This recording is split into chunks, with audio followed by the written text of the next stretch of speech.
Ladies and gentlemen, my name is Zymax, and I'm your chief show attendant.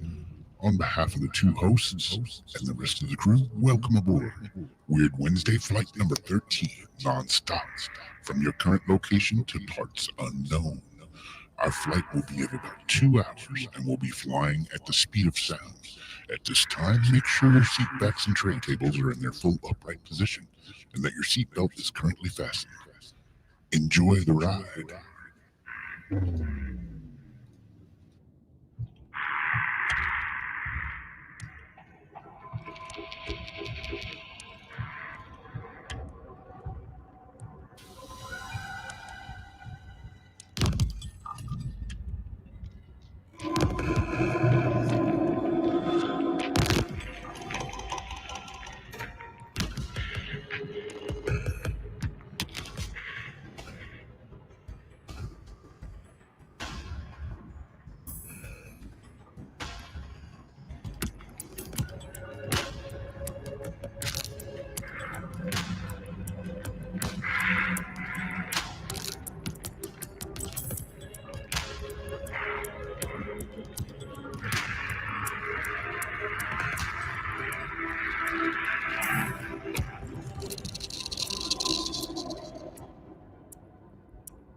Deer in the headlights. What's up, people?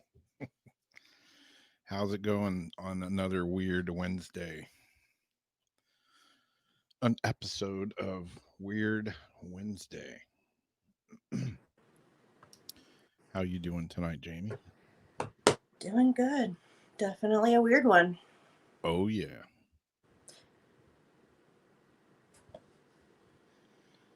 So hopefully our audio works right tonight. Never know with me. It's been in and out. So right now it seems to be working good. So keep your fingers crossed. Get, roll the chicken bones, whatever you got to do.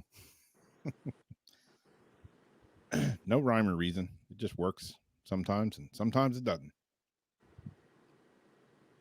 I got nothing more. All right. Thanks for tuning in. That's it. We'll see you next week. Stupid ass. How's everybody doing on this wonderful Wednesday weekday? Hump day. So they say. Aaron had a birthday. Yeah, he did. Happy birthday, Aaron. Happy birthday, Aaron.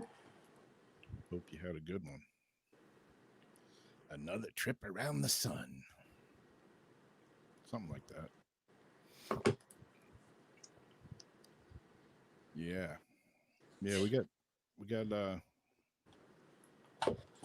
I would say we have strange things happening here in town, but there are like weird things happening all over the country. So, what's the big deal, right? The whole world's going to shit. It's okay. Yeah. Yep. It's going down the poopa at an alarming rate. Yeah, it's funny. I've you hear about the whole like the gun and ammo shortage and everything. And a couple of weeks back, I bought a BB gun that it's like a replica of my Glock that I have. Mm-hmm. Same weight and everything. It's like, this little high tech little BB gun. It wasn't expensive. It was like $50 or something. And my brother came over and he was like, "Oh man, the one I have sucks. I want to get one of these." I'm like, "Oh yeah, here's the website. Let's go and check it out." Sold out. So it's like not only are people buying real guns, but they're also buying the shit out of all the BB guns. Well, that's why you were supposed to start 30 years ago. Yep, People, exactly. every month you buy Another box for every weapon. Yep. Make sure you have a weapon, Yeah. or at least you know some damn good self-defense. Yeah. I've been watching the what is it? Cobra Kai. Have you seen that? Oh, You know, it's from the Karate Kid. Anybody else who watched that? I got suckered into it. It's kind of that, you know, life after the Karate Kid where Daniel and Johnny are all grown up and they're still like pissed off at each other. It's pretty hilarious. it's a movie, or what is it? It's a series. Shit. Yeah, I've been binge watching Cobra Kai. Call me corny.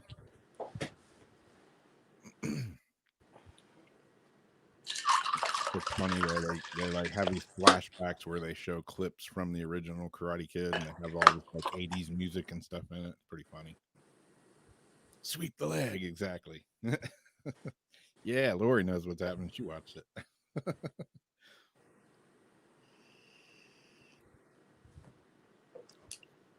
I was like, they're gonna screw this up. So did he. It's actually not. I mean, it kind of sucks in a way, corny way, but it's, you know, it's 80s corn. So, and I said corn, not porn. Yeah, I got it. So it's kind of cool. Yeah, I like it. It's been quite entertaining. Well, I'm happy you found your entertainment in that show. Yep. You know, since I'm stuck at home. Yeah, I've been stuck too. But one thing I still haven't watched or even care to is anything to do with the frickin' Tiger King. I refuse. It's like a thing. I will just never watch it now.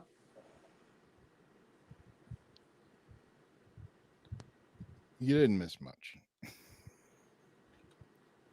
I think there's a word for it. It's cluster something, but A clusterfuck? yes.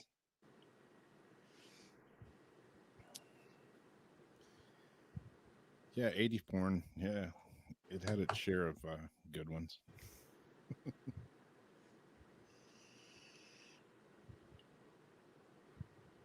So yeah, we got a few wackadoodle stories tonight.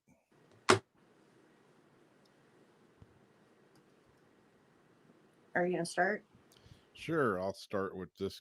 Speaking of corn, this cornhole.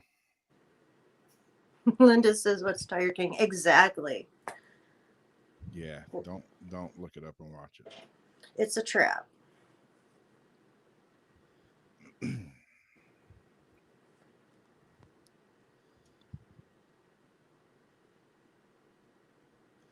All right, this first story.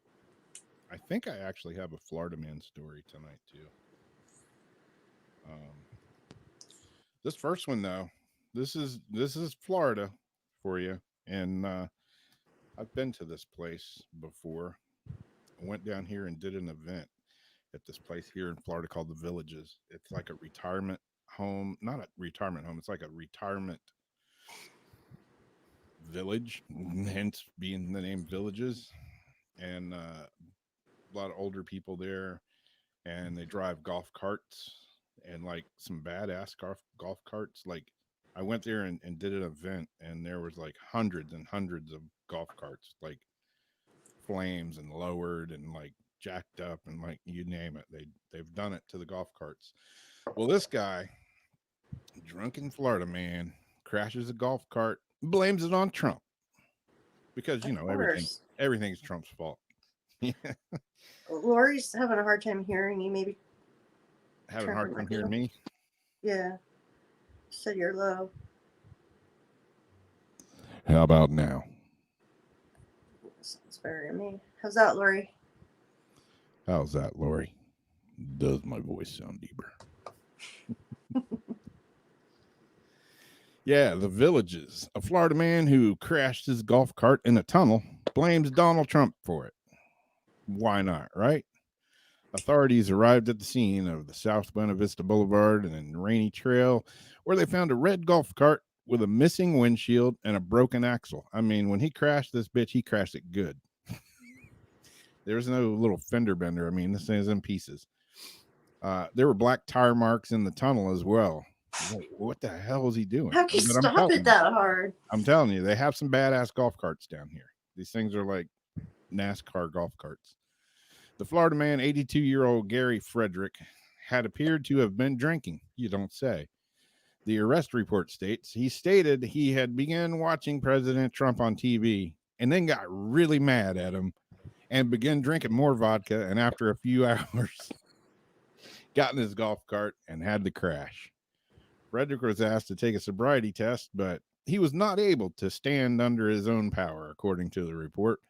One of the deputies had to hold on to Frederick's arm to keep him from falling. The Florida man was arrested on a DUI charge and booked into the Sumter County Detention Center, where he was released after posting bond. But damn it, Donald Trump, making a man crash his golf cart and drink too much. What's the world coming to? Oh my God. He's pissed off at him. It's his fault. He made me mad. Yep. Trump made me drink and then crashed my golf cart. And I left a wheel and an axle in the tunnel. But yeah, there's some serious crazy golf carts at this place. It's a sight to behold.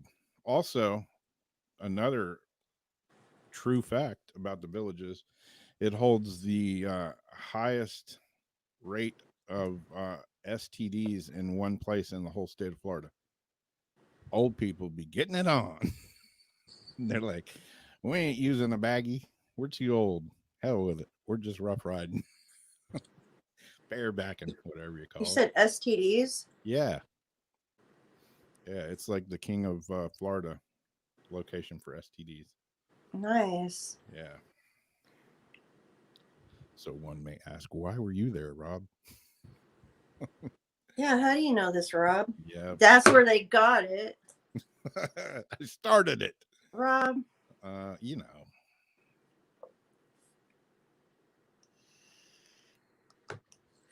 All right, well, hopefully we don't lose the chance, get flagged for the video, but it's just a plant. If we do, we do. Ask me what I think of Facebook. I know what you're going to say. Suck it. Don't want to get shut down just yet. Okay. Jamie's keeping me under control. She's keeping me from flipping my lid. But, hey, this is her story.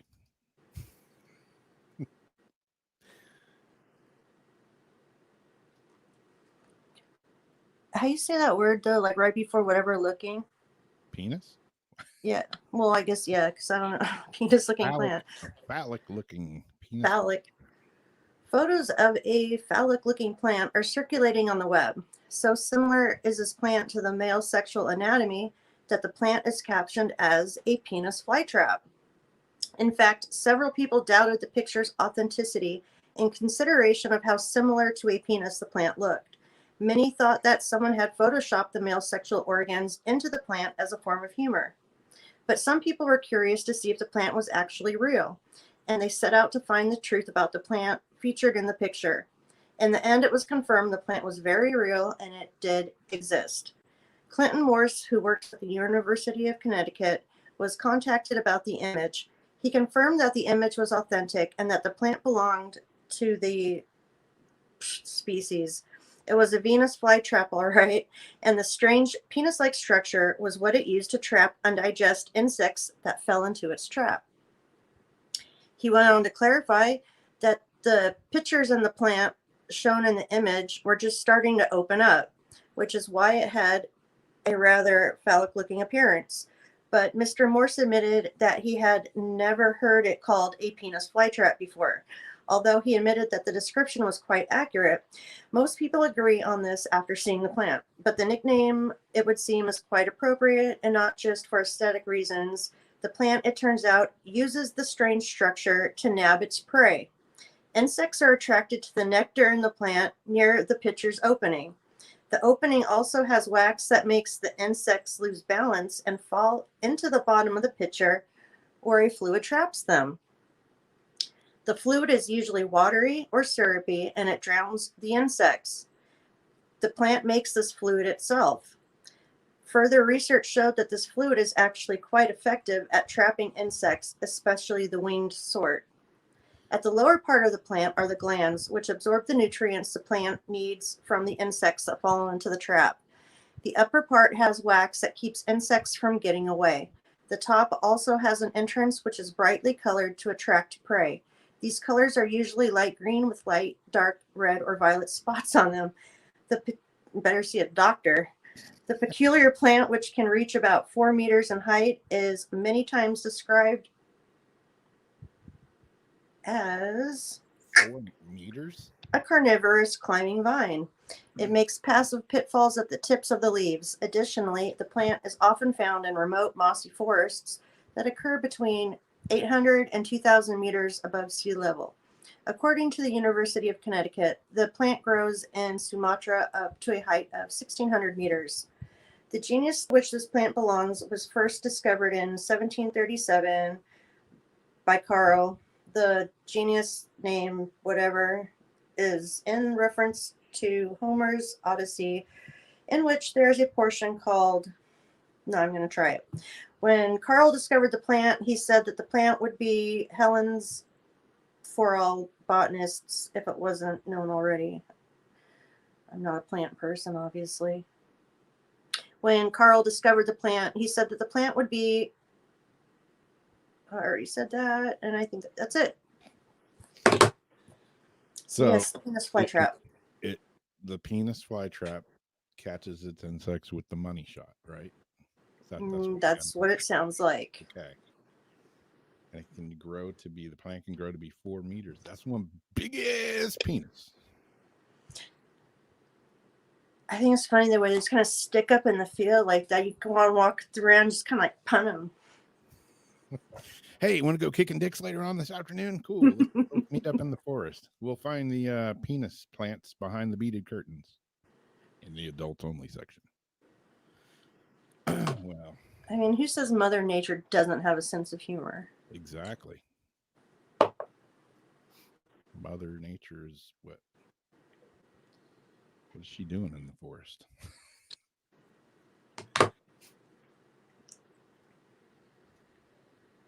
She said penis. Oh man. Well, how do I follow that? I don't have anything that good. This one's going to be boring compared to the penis plants.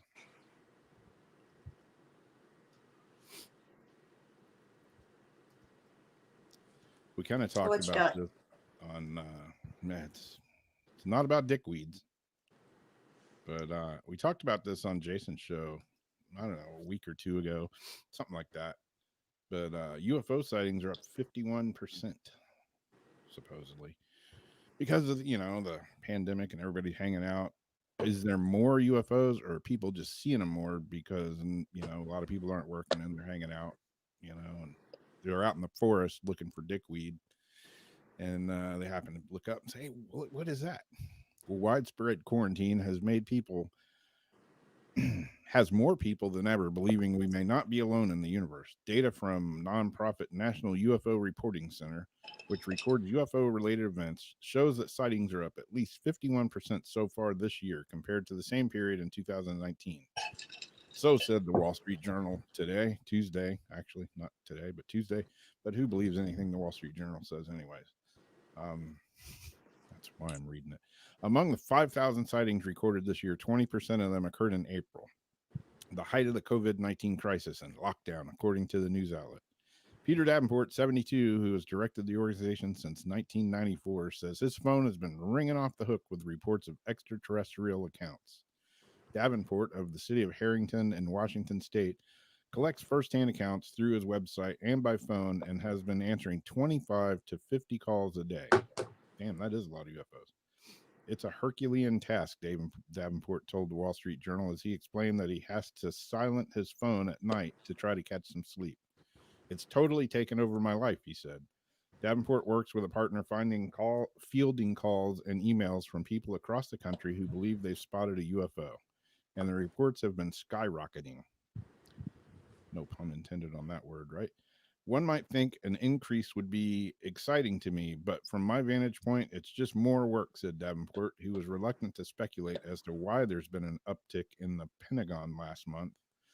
Announced that it's forming a new task force led by the U.S. Navy to investigate UFOs. That's kind of what we were talking about on Jason's show the other day. Was the Pentagon coming out with a new task force that we pretty much have an inkling that it's already been a task force for a while. Oh, long time before we hear anything about it. Yeah. But, I have seen some weird stuff in the sky over the last few months. And I don't know. Is it more UFOs? Or are people just paying attention to the sky more? Maybe a little both. Yeah, maybe a little both. Speaking of weird skies, I hear it's pretty weird looking out there where you're at. Yeah, it was really weird this morning.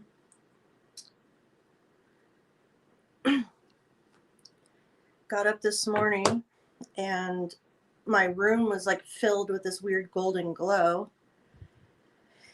And I walked out in the other room and my mom was just standing there like, and everything was just like, it was weird. Like, looked like we're on Mars or something. Yeah. And it was like that all freaking day until about an hour and a half ago did the color change. But you could barely see the sun through it. Ash falling from the sky. I mean, you could see it falling from the sky, piling up down the street about 8 miles. Someone had a picture where it was like piles of ash.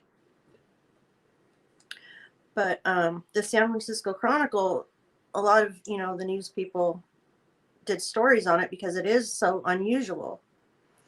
Apocalypse on their mind, Bay Area transfixed on the foreboding orange smoke-choked skies. The sun, which is usually reliable, slept in on Wednesday, and that's why it seemed throughout the Bay Area. That's the way it seemed throughout the Bay Area as the smoke from countless wildfires mixed with clouds and fog to tint the sky, and just about everything else a dark, burnt orange. Some folks said it felt like living on the next planet over, the red one. Others said it was like a solar eclipse, but longer, or the apocalypse, but less biblical. Some called the darkness a metaphor for life and the days of global warming, of the pandemic, of social unrest, of endless electro engineering.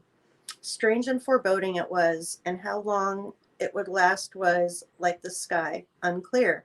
For the first time ever, tomorrow's sunrise no longer seemed a sure thing.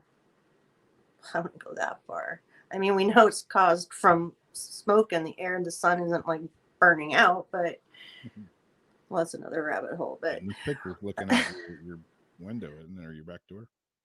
Ralph Borman, a spokesman for the Bay Area Air Quality Management District, said the unusual atmosphere could linger.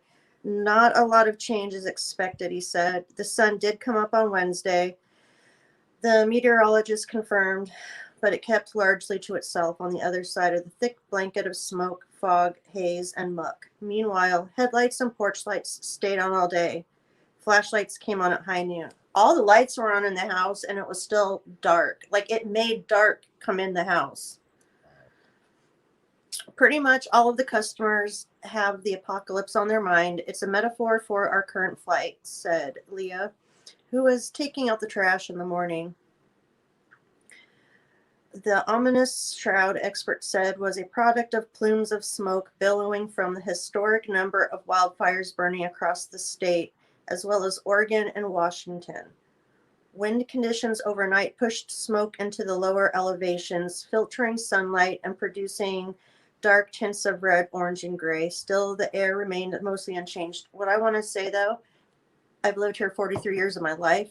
Lots of fires, even the Napa fire. Never has it come down this far from the atmosphere. It's always, I mean, you smell it, you see it, the sun looks like that. I have never seen smoke fill up the entire, like it's everywhere. And this picture is not the sun, is it? That's the moon, right? No, that's the sun. Oh, that's the sun. Okay. That's the sun. Wow. The orange dimness confused almost everyone and everything. From Bay Area lights display on the Bay Bridge, which is supposed to turn off half hour after sunrise. Yes, to pets acting unusually standoffish. All the animals were tripping today. It was just made it even more creepy.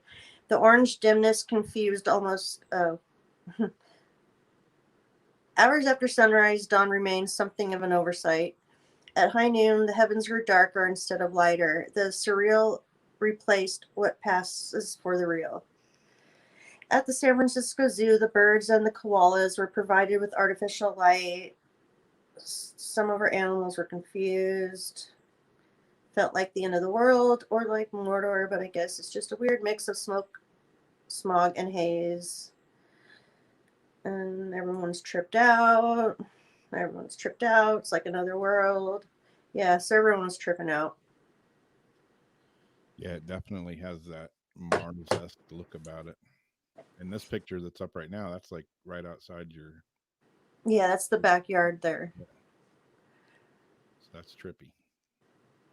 I know when we had that fire right down the road from my house here, you know, I mean, it was nothing like what you got out there. It was just a little baby fire. But, I mean, it was, you know, there was flames, you know, 30, 40 feet in the air. And it was smoky here pretty hardcore for like 2 days. But it didn't, you know, the sky, I mean, it had that weird kind of, when the sun hit it, you know, it had that little bit of glow, but nothing like this. You know, and you guys have had this for days and days and days and days. This has never happened like this, though. Yeah. This is the first time. And these fires, we have fire. It's fire season. I mean, Yeah. this is not normal. Hmm. Oh, plus it's cleared out a couple times. We are Livermore's in a valley. We are in a valley, but it got really super windy the other night, and you could kind of smell smoke in the air. It wasn't as thick, and then it kind of came back all of a sudden, pocketed back in, and then it got really windy again. So I'm really confused about like where this extra. I mean, I have to check the fire maps. I don't know that there's one that close to us again that's going to keep on pushing it down in the valley. I kind of almost feel like we're like slowly almost being poisoned. Yeah. Or maybe they are just want us to wear our masks. I don't know what it is. If there's arson out there, purposely lighting more fires. Yeah. Like Azariana says, nothing is normal this year. It's like, if normally it's on a scale of 1 to 10, if normal every year would be like a 2, this year it's a 10 or a 12. Yeah. Yeah, crazy. So yay, we'll see what will happen in the morning. Maybe they're sneaking that airborne vaccine on you. Well, what I want to know is what are we breathing? That's not too far off, because I've been tripping about the way, I've been talking about this for a few days, how like it's really weird the way it's filling everything up. I mean, even the animals, they can't escape it. It's filling everything. Like that shed right there, that's where my cats are. And they have a backyard area and everything. All the windows open. But even if you close them, it's like this, it just is seeping in everywhere. And I thought, you know what, they're either trying to poison us, or what if somehow they're, all this like ash and stuff that we're constantly breathing, there's something in it that we're breathing that's going to do something. I can jump down a lot of holes. Yeah. I can't connect the dots right now, but it doesn't feel right. Yeah. It's pretty weird. Then again, like I looked at the map of California, as far as it shows fires, you know, and it's like damn near the whole state is on fire. Yeah. That's crazy. And the lightning started it. I mean, you saw that bolt that almost hit me in the street. Yeah, That was scary. everyone. That lightning wasn't even normal for out here. That was a crazy night. Yeah, If it was just a little bit over, it would have. I mean, it was like it zapped. Like we get sheet lightning. We get sometimes some fork lightning. You know, goes like sideways. fork and sheet. Fork and sheet. But yeah, to have like a bolt come down like that. I mean, I started walking and I stopped to look up to take a picture, and all of a sudden, it had like all these arms coming off of it. It just went boom. It's like Yeah. fuck, you know. Yeah, that was crazy. That picture that you posted was It could have like hit one of the houses. If it was just off a little bit, it would have hit the houses here. Off a little bit, hit those houses. That would have been a fire right away. yeah. So I don't know. Just everything else is amped up. It's just like everything, it's happening like it's supposed to, but it's on a whole other level. Everything is just a whole other level. Yeah. Crazy. Well, I got this other little video. I don't know if it'll play right. We'll see. You know, people are talking about UFOs and this and that. Was the Roswell incident real? Or was it just a weather balloon? Some say it was. Well, apparently, this is what's been happening the last week or so. Every single day, but it's not every day one sparks a huge police. Are they gonna pull that? The reason this one had a special message Maybe. that was written on the inside a box. That message for the president. News 4's Erica Byfield live in South Brunswick with the story you only see on News 4. Erica. Yeah, they're gonna pull that. That message for the president literally dropped from the sky and landed in this field right here behind me. And it's that message and what contained inside that got two NASA employees called before the Secret Service. We just had the practice. I'm not making this up. Is that your bird? And it's landed. It was birds in the background. It's making a weird noise. It was just before noon on Tuesday when the bright red parachute and white styrofoam box fluttered to the ground just off of New Road in South Brunswick. While the solar panel field workers who found it thought that was strange, they really got spooked when they saw the note. There's a note on the side that says that I find disturbing because it references something about the president and call this number if this lands near you. The words in ink read, NASA Atmospheric Research Instrument, not a bomb. If found, please call. If lands near the president, we at NASA wish him a great round of golf. Soon police flooded this generally quiet stretch of roadway. So when our officers arrived, they immediately evacuated the area based on what everybody had told them, set up a perimeter. That's when investigators learned that the contraption filled with wires is one of 6 official NASA weather balloons launched on Sunday by a NASA employee and intern. So far, police have recovered 2. The other found in Reddington Township, close to where the president's golf club in Bedminster is, where he's currently vacationing. For now, all eyes are on the sky, since there's still 4 more weather balloons out there. If you find one, while the message may alarm you, police say it's a note from a NASA employee who may have gone just a little too far. We wanted to let everybody know that this was not anything, although it raised a lot of concern, there is nothing to be worried about. So the police are telling us this is still an active investigation at this point. They do not plan on charging anyone. I have to also let you know that I spoke to one of those NASA employees today on the phone. The conversation was brief. He told me no comment and that he needed to talk to his bosses with NASA before he could talk to us. Reporting live in South Brunswick, Erica Byfield, News 4, New York. Okay, Erica. Nothing to see here. No, typical NASA response. Oh, nothing to worry about. Nothing to see here. No comment. Yeah. Yeah, really. I mean, that was, I get it that it's whatever, weather balloon, whatever balloon. They're going to send it up. It's going to get, maybe it'll be found, maybe it won't. You know, it's going to get destroyed. But man, that was kind of a janky note that they put on it. You think they could have at least, like, you know, just used a nicer piece of paper and maybe not a Sharpie to make it look a little more professional. I don't know. Maybe it was a drug drop. Who knows? Weirder things have happened.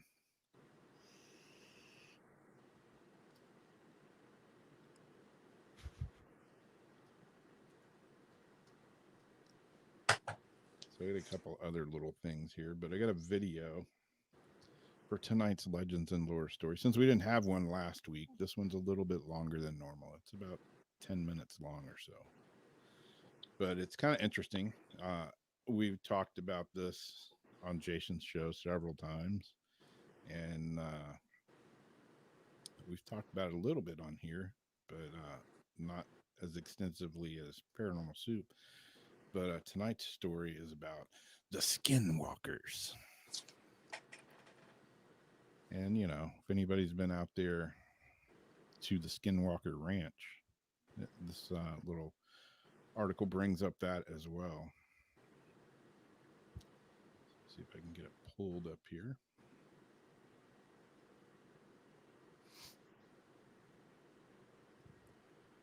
This is tonight's Legends and Lore story.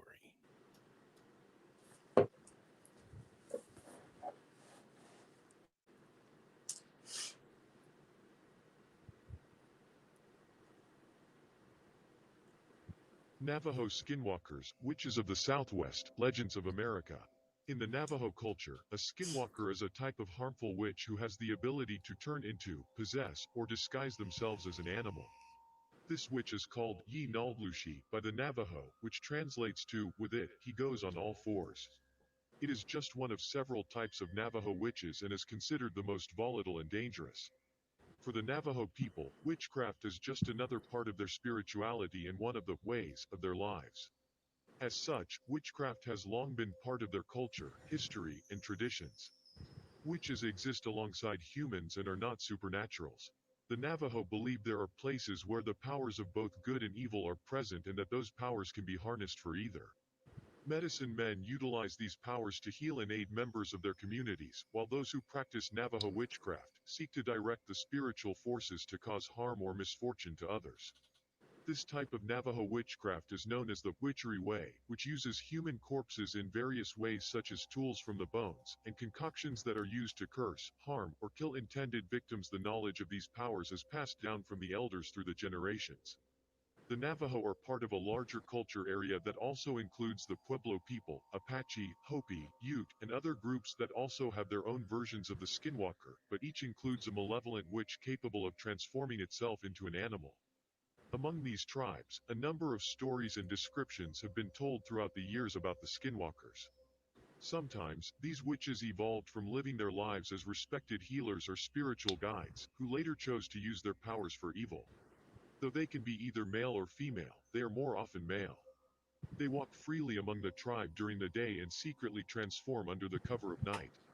In order to become a skinwalker, he or she must be initiated by a secret society that requires the evilest of deeds, the killing of a close family member, most often a sibling.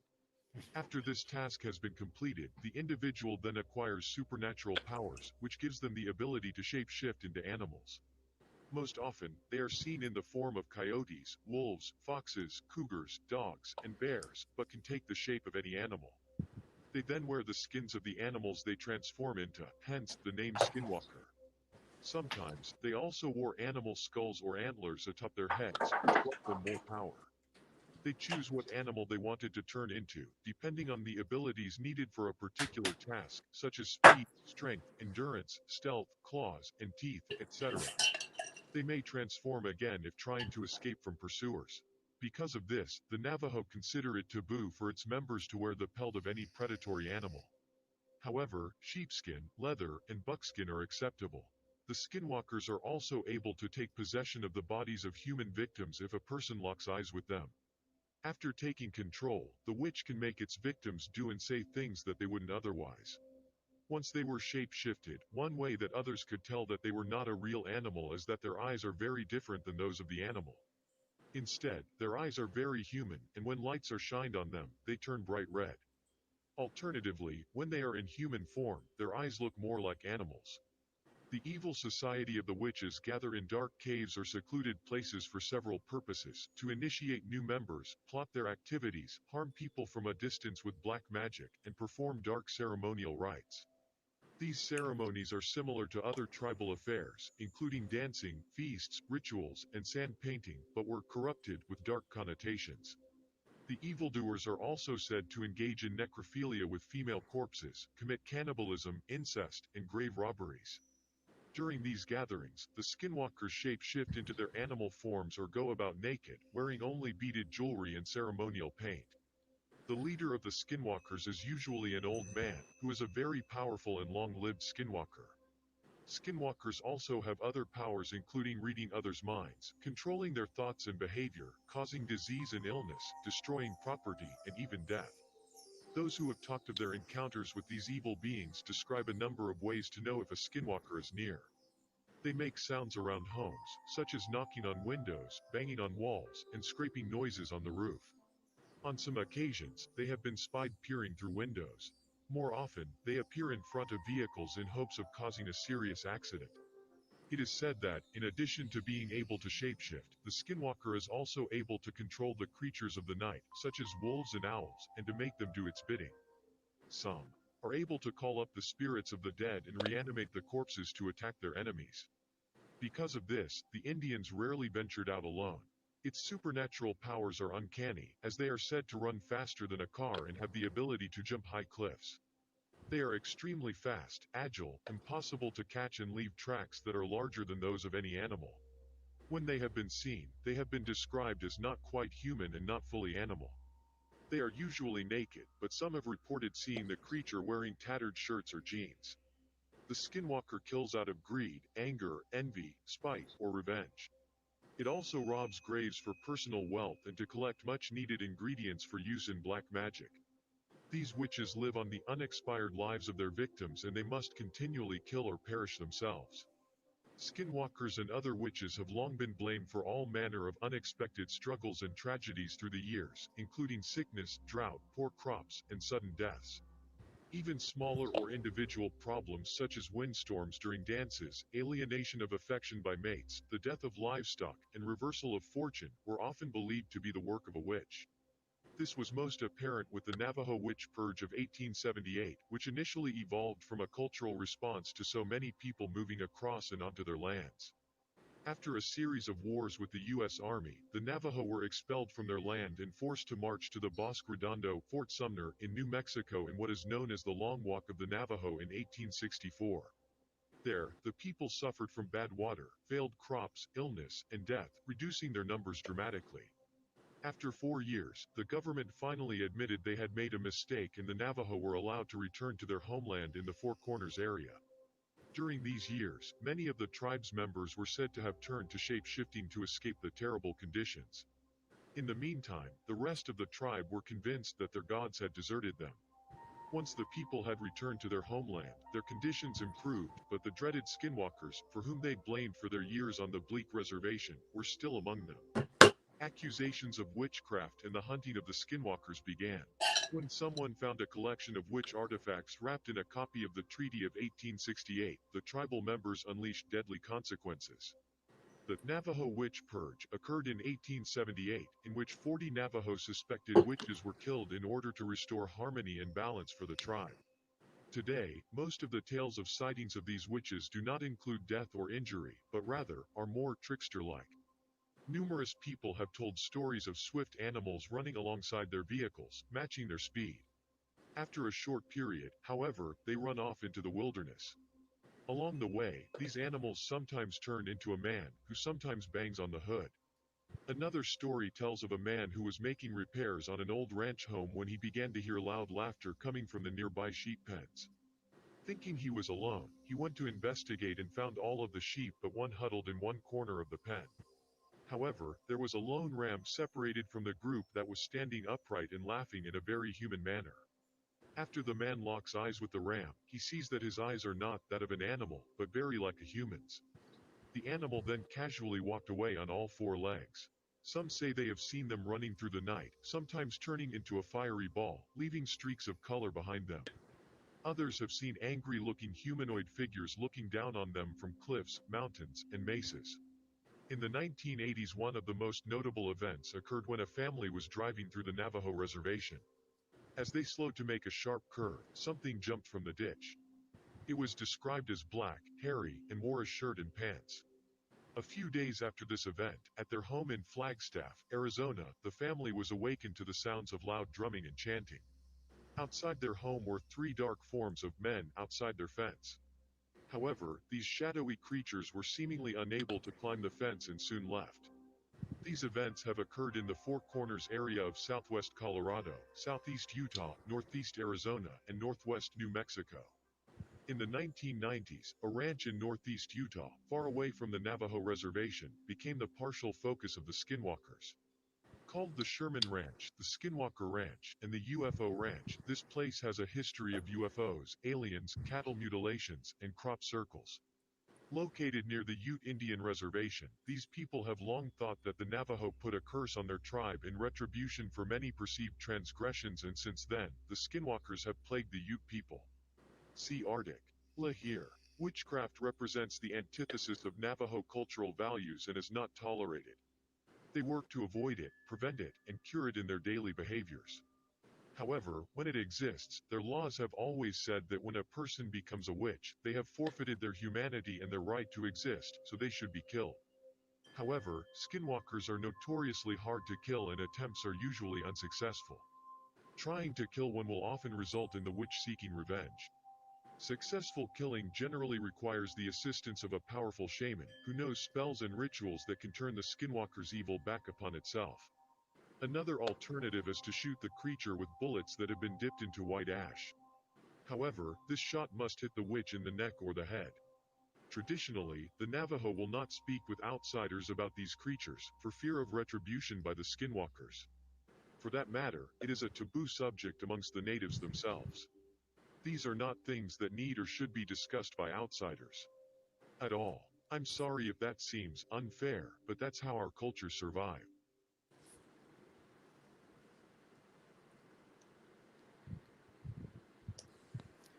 So yeah, Skinwalkers. I knew if Tyler was watching, he was going to say Dogman. Mm-hmm. Could be a Dogman Skinwalker. Kind of like that weird shadow that Jason had in the World Wide Web of Weird last Sunday. That weird black shadowy creature thing that ran across in front of the car. Who knows? Yeah, Could have been a Skinwalker. could have been. Maybe that's what I saw at the lighthouse, because that weird thing that ran across the front of me looked like a bear. Could have been a Skinwalker. Or who was it? Somebody said, Linda or somebody said something up there in the comments about the maybe it's just a old wives' tale, old Navajo tale that they spread just to keep people off their land. Get off my lawn! There's skinwalkers everywhere. You never know. I don't know. I think there's something to that place. Yeah. Yeah, the regular old Skinwalker Ranch definitely has some weird stuff going on.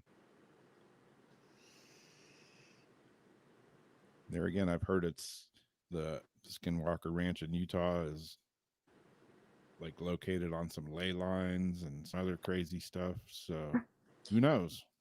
But they've done a lot of investigating there as far as the, checking all that electromagnetic field around there, and Yeah. they've gone in with all the ground penetrating sensors, and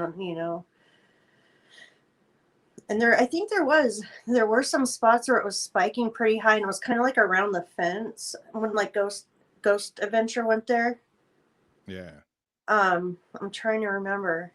I think it was kind of almost like right where the fence line was going. They would get some pretty high spikes. Yeah. I saw somebody else mention something about a show. Is there like a series or a documentary out now? Yeah. In Walker Ranch? Yeah. I haven't seen I think that. it's like a 5-part thing or something like that. Cool. I'm gonna have to look into that. It's definitely a weird place for sure. Oh yes, happy birthday, Candace. Another birthday in the house. Happy birthday. Yeah, there's some weird places for sure. Um, even like here in St. Augustine, supposedly, like when Heather and Steve were on, like the lighthouse area is on supposedly like the strongest ley lines in, this whole area, and some of downtown as well.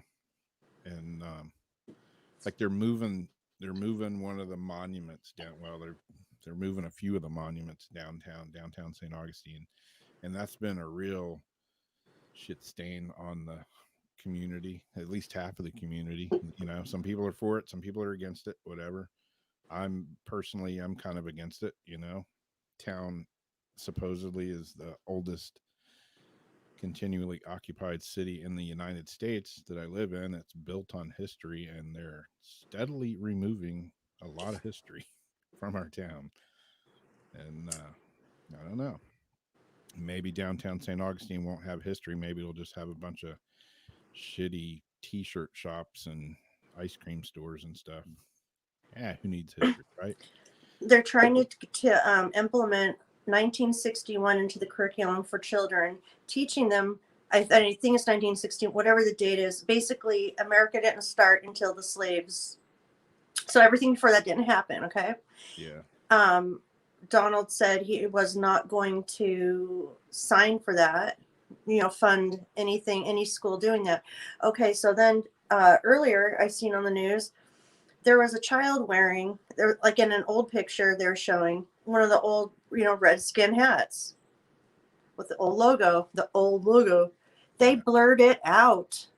Yeah. It's like, all I can think of is that book 1984 or 1989. 1984. 84, yeah. Oh, I don't know. Yep. It's weird world. They're I was erasing watching history. Yeah, literally. And I was watching them the other day. They moved one monument that was on state land. Actually, it was under the caretaker or whatever was the University of Florida.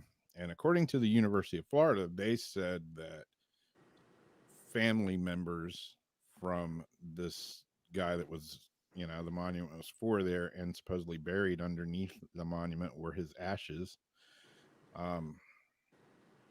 They said they wanted it moved. Some other family members from that, generation of families or whatever said that that's complete horse shit, and the university just paid them off basically to go along with it. But they did move it. In fact, they moved the monument. They dug under the monument. They supposedly found his remains under it, and an old broken sword, which is like one of the things when a general gets buried, they break a sword.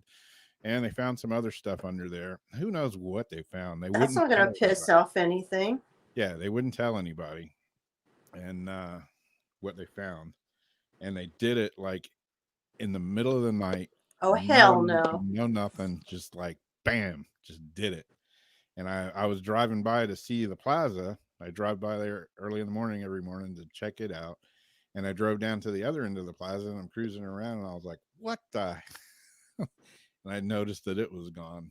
I'm like, man, sneaky bastards around this town.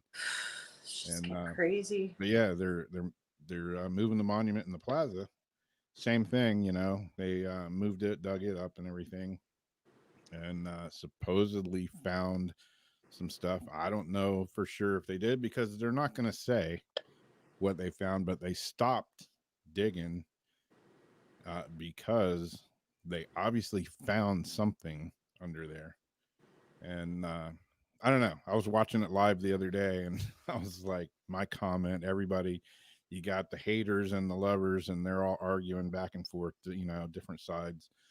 And, you should have flown your drone out there, like with night vision and shit. Yeah. Hovered it over them. My comment was, hey, I wouldn't want to be doing this because I think they're digging up some bad mojo that's going to haunt their asses. Yeah, and we shouldn't be opening any tombs, any crap like that this year right now. Like, let's just not. Yeah. So I don't know. Debbie.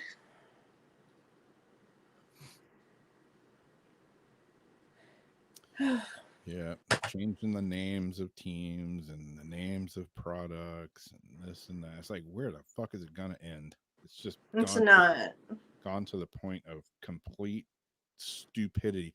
None of that shit matters. There's way bigger problems to be worried about. But they don't want us to focus on that. They're throwing all this little shit at us to distract us, Yeah, keep us all riled up and shit, so we're not paying attention to the man behind the curtain. yeah, yeah. The big brouhaha around here. You know, you got the people that want the monument moved because it's racist, and then you want the other side is they want to keep it there because it's history and it's memorializing soldiers that died in battle and left St. Augustine and never came home, and it had their names there. And I don't know. Reminds me of an episode of South Park. My other comment to that was in the live feed the other day was, not everybody, there was a big chunk of people that were in favor of having them torn down, moved, blown up, whatever, get rid of them. They're racist. And I'm like, this is a big ass chunk of cement. It's been here for damn near 150 years. What is it actually gonna accomplish when it's gone? Not a damn thing. Nothing. They'll just find something else to bitch about. Exactly. And they'll forget that it was even there. To something else. Yeah. They won't stop whining. They won't stop bitching. They'll just jump on the next thing. It's like, where's the line, man? Where does it stop? I don't think there is a line anymore. When you see what's happening now with, I don't think there is a line anymore. No, there's not. But who knows?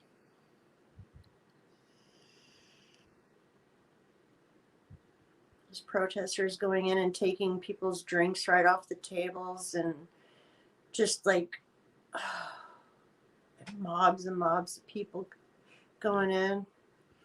What was that? Rochester, New York. Yeah, I've seen some of that. That's the beginning of anarchy, my friends. Yep. Chandra posted a thing the other day, yanking people out of the car. I'm like, let them try that shit. Yeah, try me. I wish a bitch would. Yeah, try that shit here. I guarantee you. It's not going to end well, especially if I'm in my car, dude. I'm in a car. I'm going to just drive. Not going to end. I mean, I live in Florida. It's the land of the crazy ass rednecks, man. Everybody here has guns. Not going to end well. I'm telling you right now, it's not going to end well. People are going to reach a point where they're tired of this bullshit and somebody's going to go to yank them out of their car and they're just going to unleash. And then I don't even have to be tired of somebody's bullshit. If somebody reaches in to pull me out of my car, there's going to be a problem. Yeah. Yep. So I don't know. I don't know how everybody else feels about that, but that's my opinion. Even though you didn't ask it, you got it. I think it's all a crock of shit. Exactly, Debbie.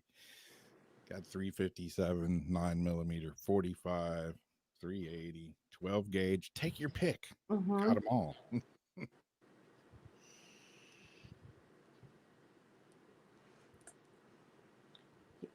Oh, shit.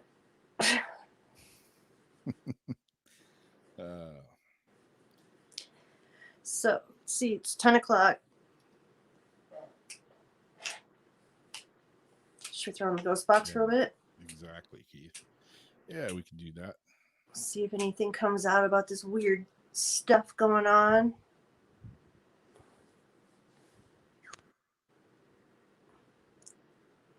Yeah. Oh.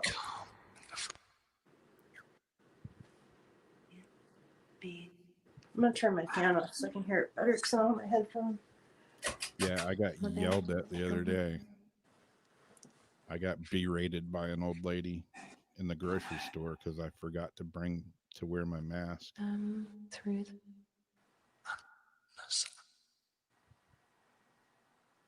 I think I have enough charge. I can maybe put my earbuds in. I still haven't ordered the adapter, but don't tell Jason. and I'm just gonna go in. Sounded like some Indian talk right there. Everybody hear that? When you're ready. Oh my god. When you're ready, I'm gonna thump him.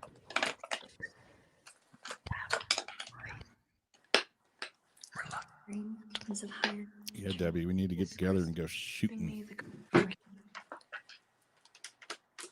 Doctor, just You can make a day of shooting and ghost hunting. Son, you are.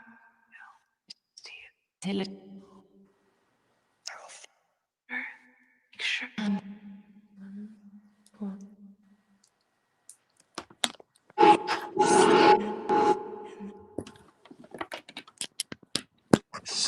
Ow.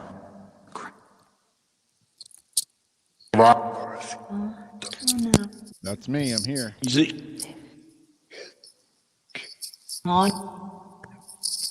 Maybe I might one day. Yep. Say to read that She wants to read us. person. Got Something not a ritual. Problems. Ending.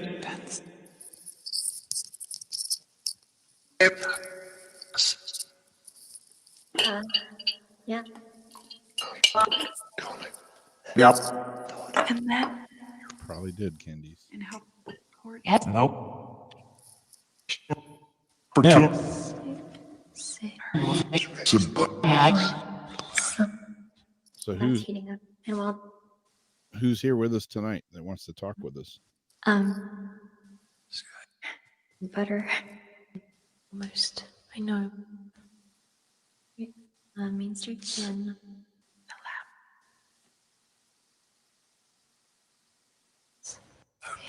You'll be. Space.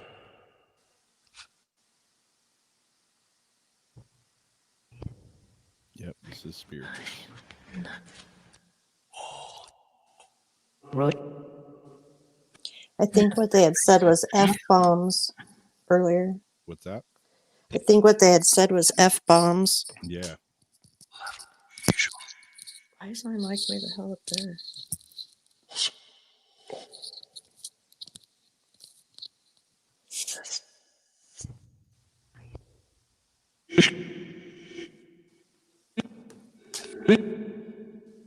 So what's going on with this crazy weather? Thank you. You're welcome. With this crazy orange moon and These. sun? Okay. Do you want me to start? Now.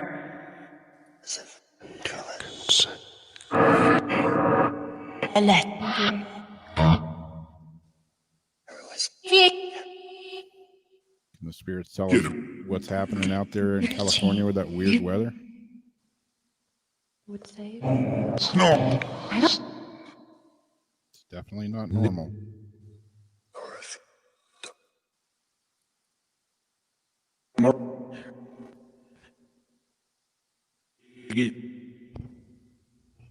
That's heating up. And while that. Panic. It's heating up. Panic.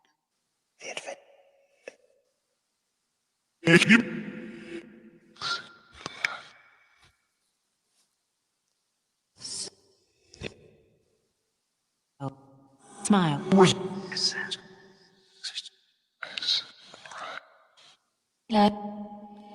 You heard fires, Sherry? Are the fires gonna start to calm down? I didn't.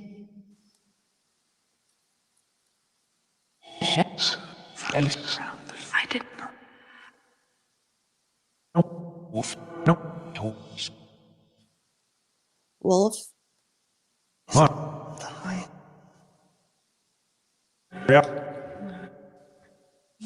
Killers, are you alright? I think.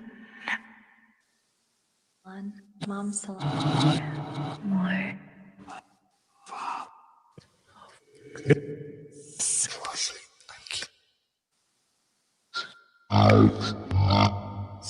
Wow.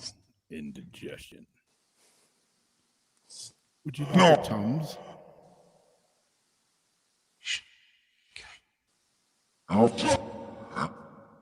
So you don't get. It's a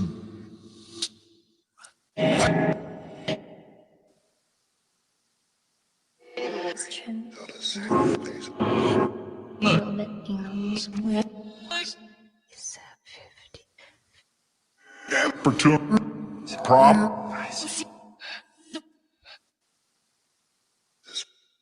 No. Mirror after you can look in the.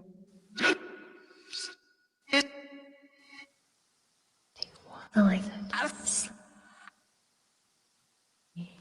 3.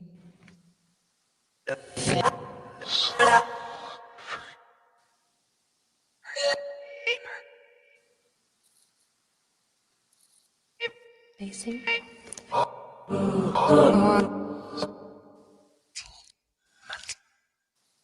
Do the spirits have anything to say about Linda's father-in-law passing? What you just do? No. Together, just. I'm just gonna.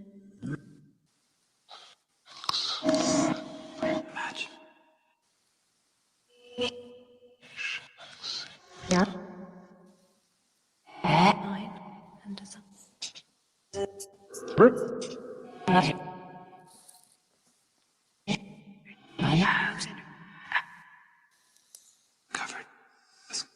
Candace wants to know what's up with the winds and the fires and the earthquakes in Utah. hold a bit. Take a little really low.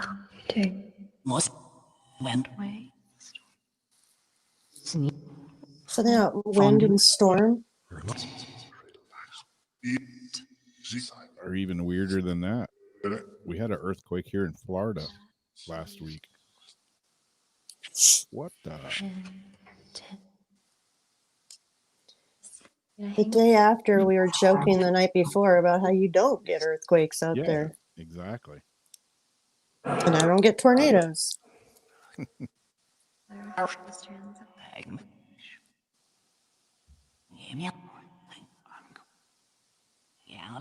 See, he heard one too. They said one, I think, after I said it.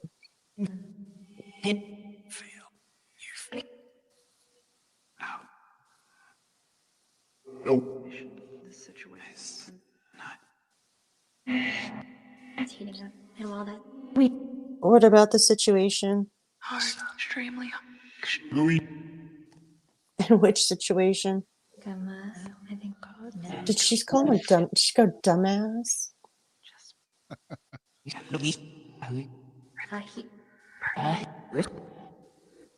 I'd rather be a dumbass than a junkin. Of your. Family. So short scissors are. New Jersey had an earthquake also, as we said.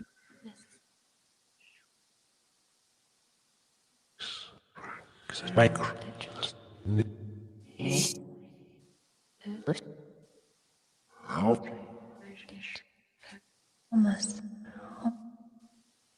What's up with the heat?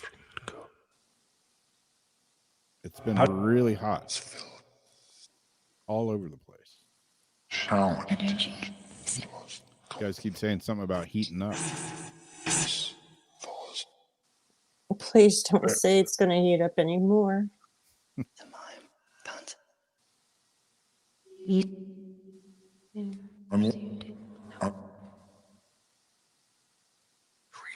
Is anything affecting the? Is anything or anyone affecting the weather?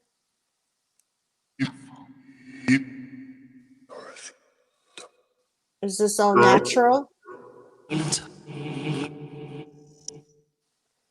Or is man? manipulating it.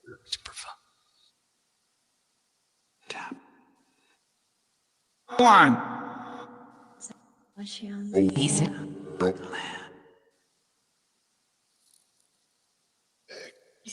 Don't worry. Yeah, I'm gonna straight.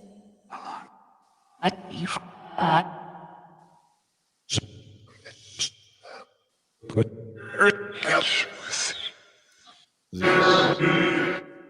Is the Earth getting hotter? Get it?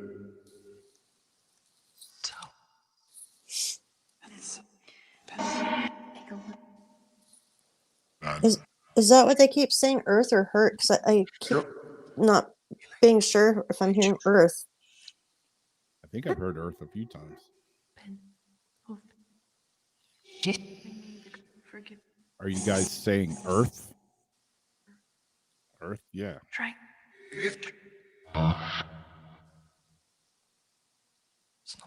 And there was But take a little.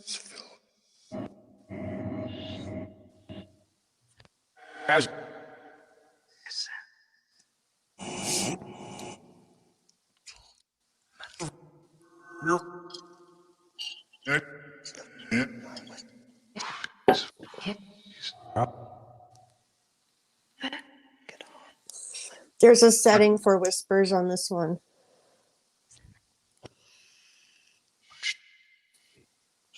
If you're putting that wop on the couch, you better have a towel. What did you say?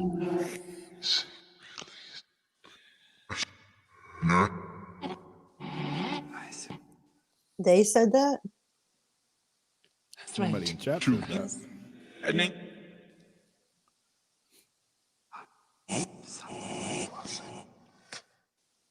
probably You can't. Bowling? As in take the skinheads bowling? Earth is hot. Makes me think about the dinosaurs. Yeah, are we working ourselves up to an extinction point? Where we just have one big burn one down session? gosh, Your head. And we're just fast tracking it there. Yeah. come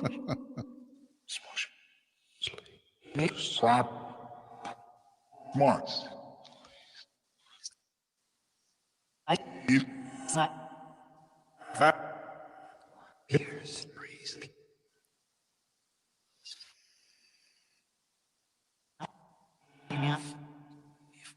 Heating up. And while that's 7.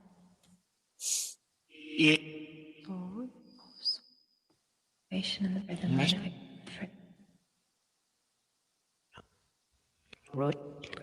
Stay organized already. I have. Is that road or rose?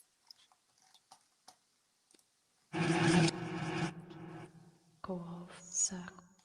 Well, and red there is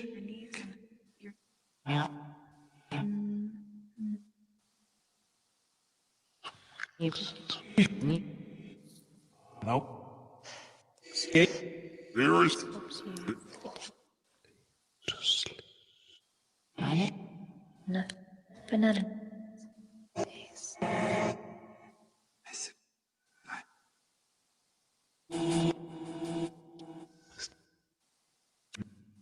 this. success.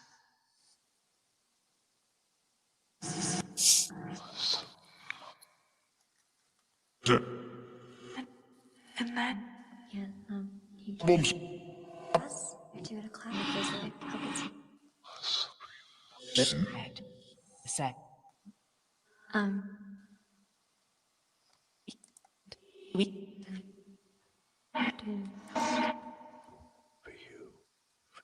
Spirit spirits? Are there a couple of people in the chat that need to go back to the basement and tell their mom to bring them some Hot Pockets so they can play Minecraft some more?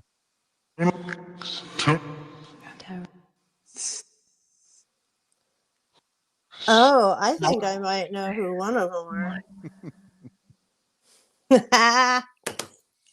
Away. Promise. Don't compromise.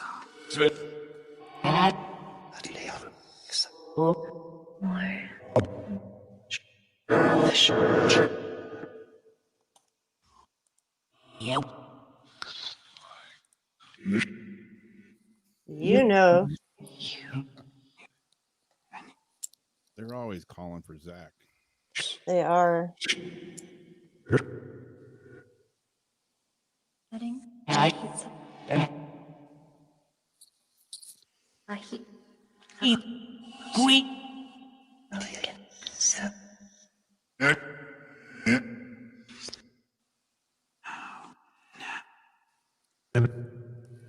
Maybe the oven's still warm.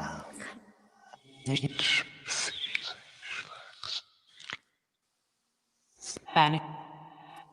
Now you said relax and then you said panic. Yeah, so which one is it? Which is it?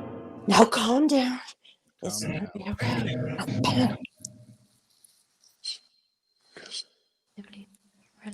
Don't panic.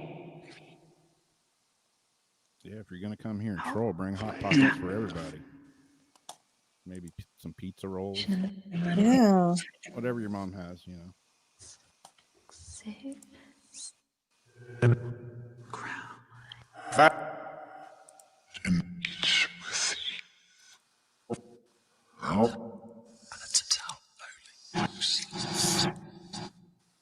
Your end.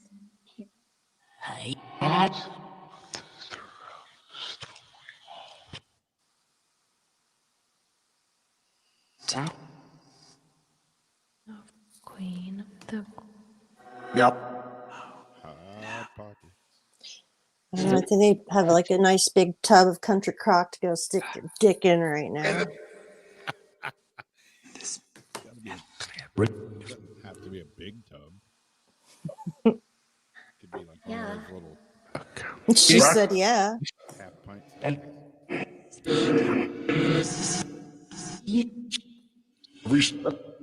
We stand high. What? What?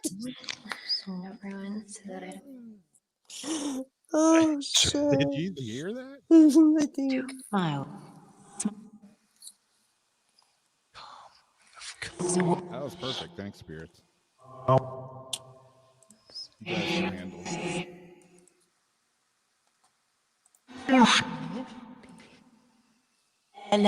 Did you hear that? Did it say what I think it just said about little peepee? Peep. It's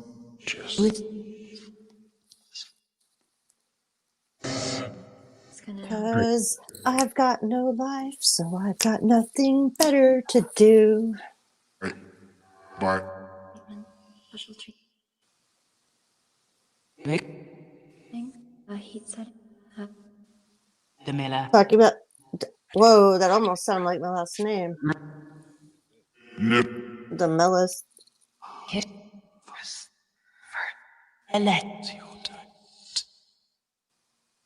Hey, Joyce. Red. We're going to have Joyce on Sunday on Paranormal Soup. Oh yeah.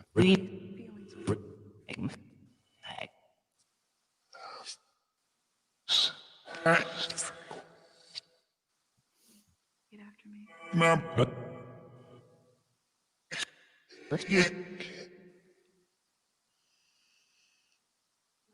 Oh, so fine. Okay. Yeah. I think your layers are alright. And here a little amount down, even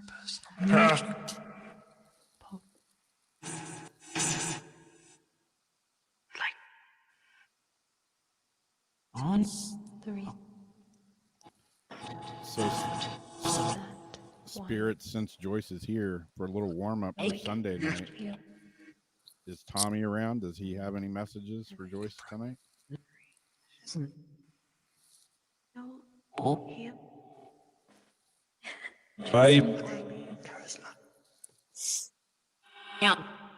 He Yeah. are extremely hot. Extremely hot. Butter talk got him word. Then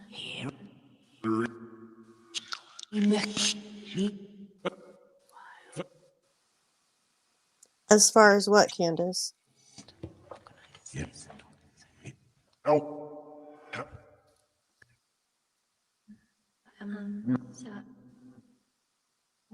even it's gonna pretty much She said pretty much equal.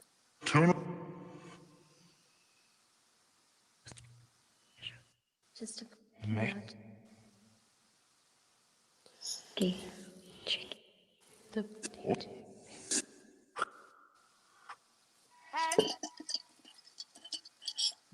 Station.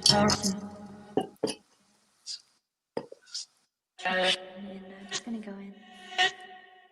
Enough. Still have it. Or what I should have said was just this, Rob. You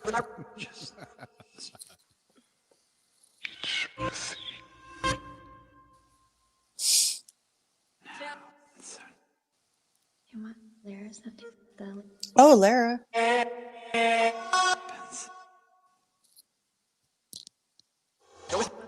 Tricky. get rid of some. I might one day.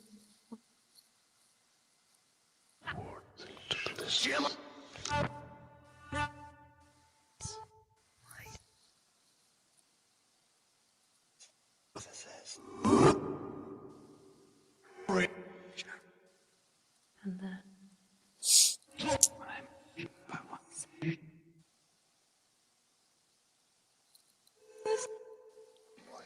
Are you answering me? Or you heard that as Rihanna? Is there Rihanna?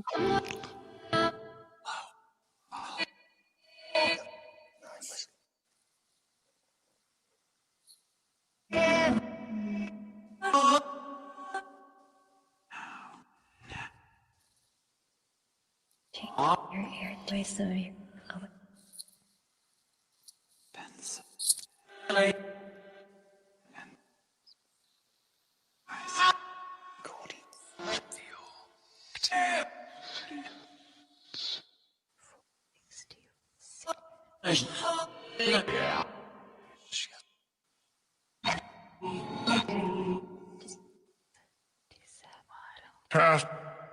Oh, cool. Hear her name again. Good. 10.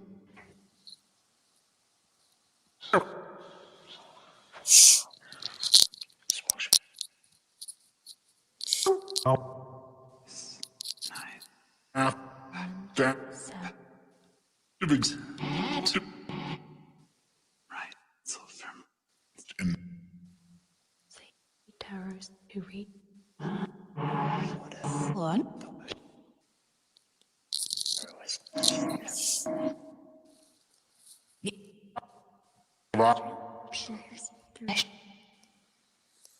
Was that T? It's covered.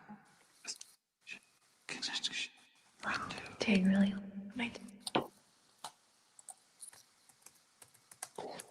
Oh, we got Ulrich in the house.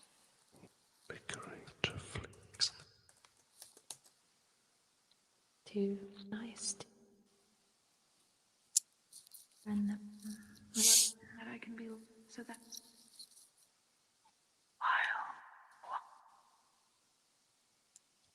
Just No, but that's cool, Tyler, if you did. If you can, when the show's over, mark the spot. I'll take it out and make a clip of it because that would be kind of cool. ruin so that I don't Come on.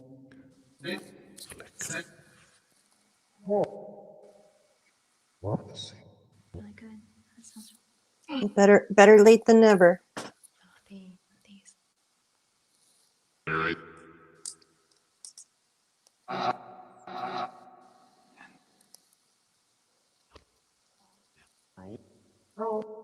Completely. Not completely. Five.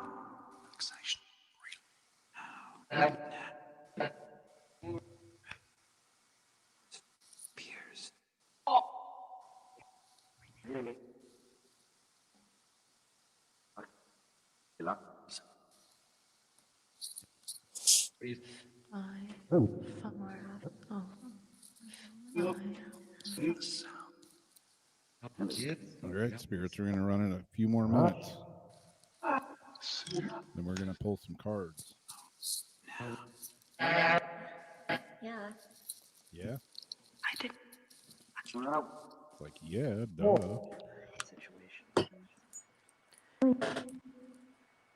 Come talking that trash and we'll pull your card.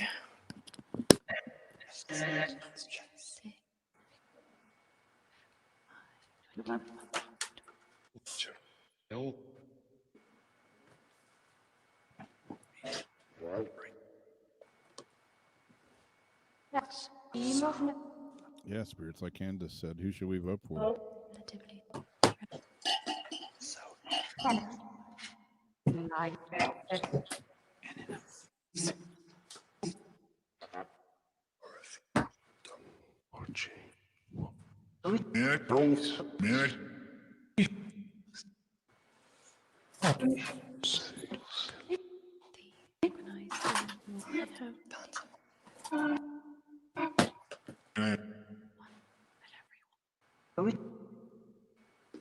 See, I choose irons. Five. Your aura when you're I take. Nice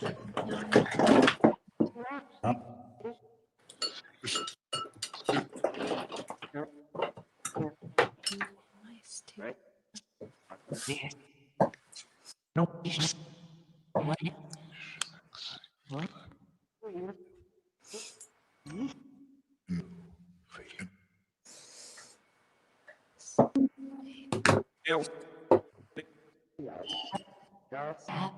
work.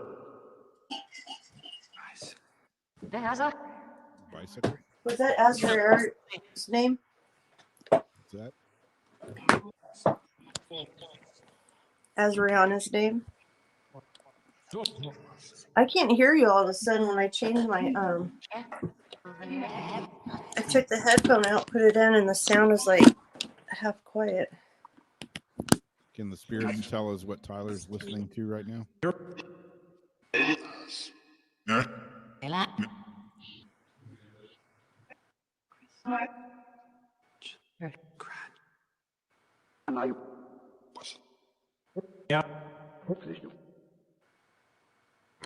but not enough. 11. Banana nut? I'll get some. Are you able to hear me, or should I jump out and jump in? Yeah, I hear you. Gosh, I barely hear you. Weird. I can deal with it though. I think something has got 1, 2. Check 1, 2. Yeah.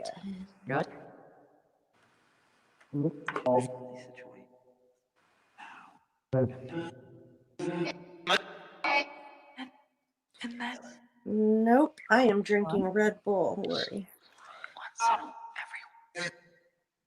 I had some iced tea earlier though.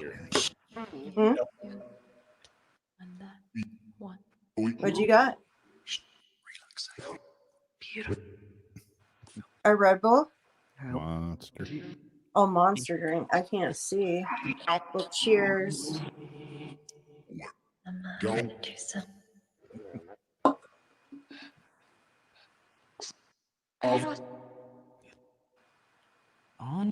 Oh yeah, can you sing for Lori before we turn it off? Play some music. Sing. Dearest, Promise. Right.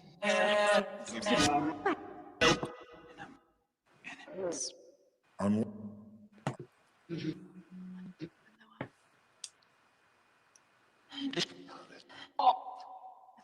Take it on. as sa-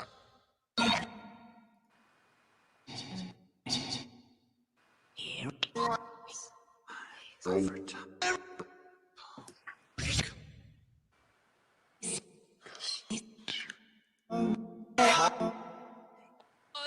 Why were you up all night, Ulrich?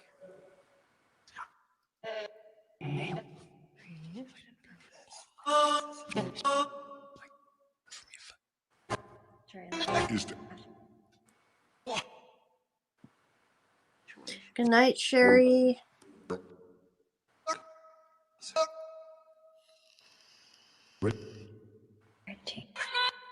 Song. Is it? Can any of the spirits sing a little bit for us?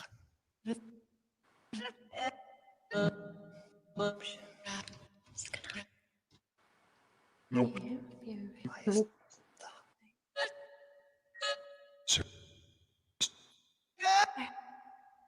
No. Sudden Yes.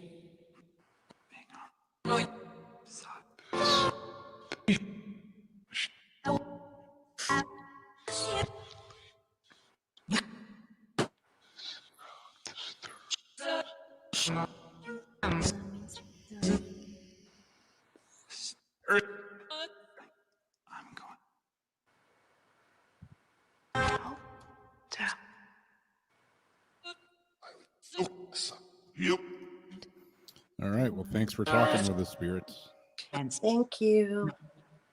Did it? slowing. You're gonna turn it off. Oh, there was her song. Her Yep. sing. Sure.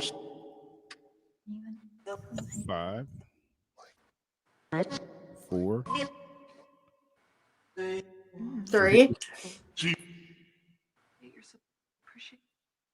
2, Yes. 1. Thanks for talking with us. Got a little bit of the countdown going. Yeah. Right on key. That's always cool.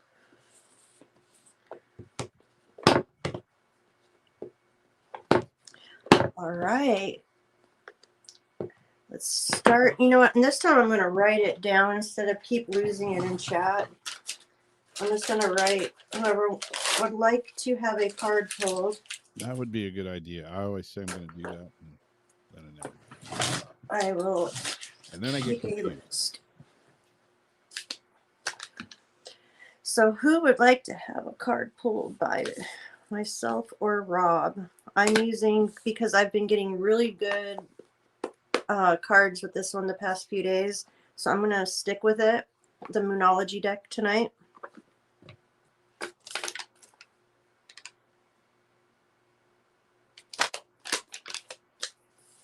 What are you going to be using, Rob? That's a good question.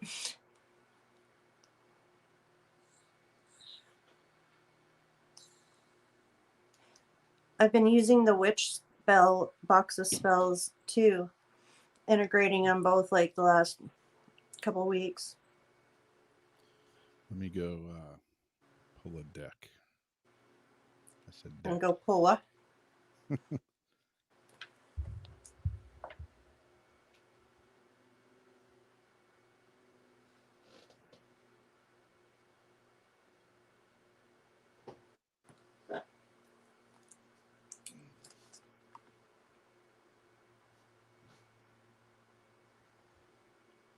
How do you mean, Tyler? You don't ask anything to it. We just pull for you, and it will tell you something that you probably need to hear right now. All right, so we got okay, here we go. Hi, Wolfie. Laura. Okay, Rose. Debbie. Laura. Okay, flying card. And I've been doing kind of the random cards too. So how about we'll give you all flying cards tonight? I'm going to be using the, I think I'm going to be using these. Let me double check them. For some reason, they were calling to me. Roll.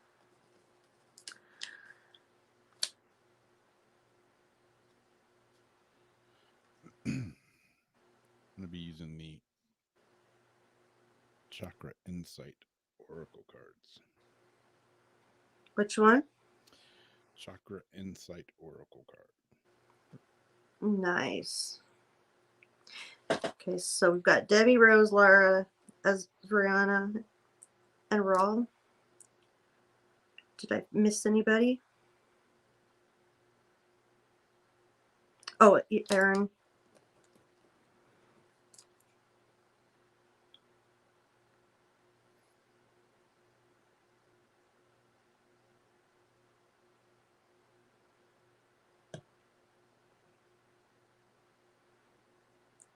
Did you want a card too, Tyler?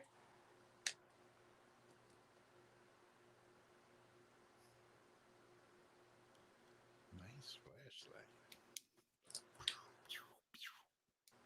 You are so quiet to me. Lightsaber. I'm still quiet. Oh. How about now? Is that better? Yeah, that's better. Okay. Now you can hear me breathing. You're that damn 34 o'clock, damn 4:30 in the morning random call. That was me. Hi, Jamie. What are you wearing right now?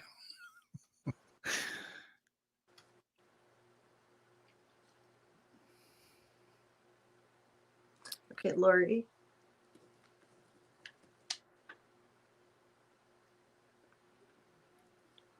You want to pull one for Debbie? Me? So that's her Sure. first? Yeah.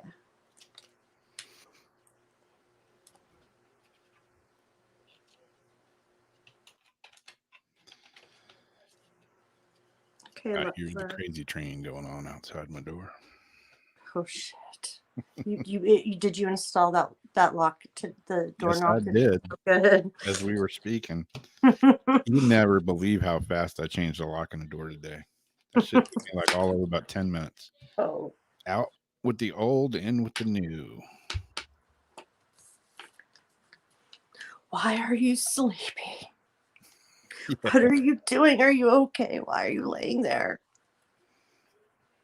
Why are you sleeping? Because it's 4 o'clock in the morning, jackass. Jackass.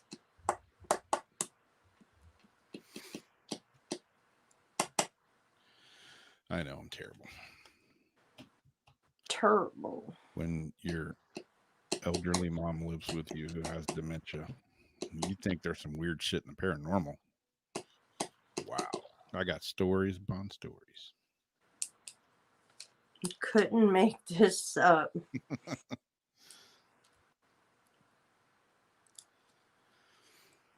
Okay, I'm getting behind in the comments. Just pull a card for Debbie. Okay, here we go.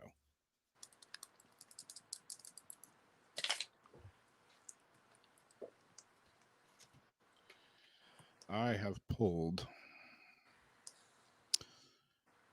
the Essential Balance card for Debbie.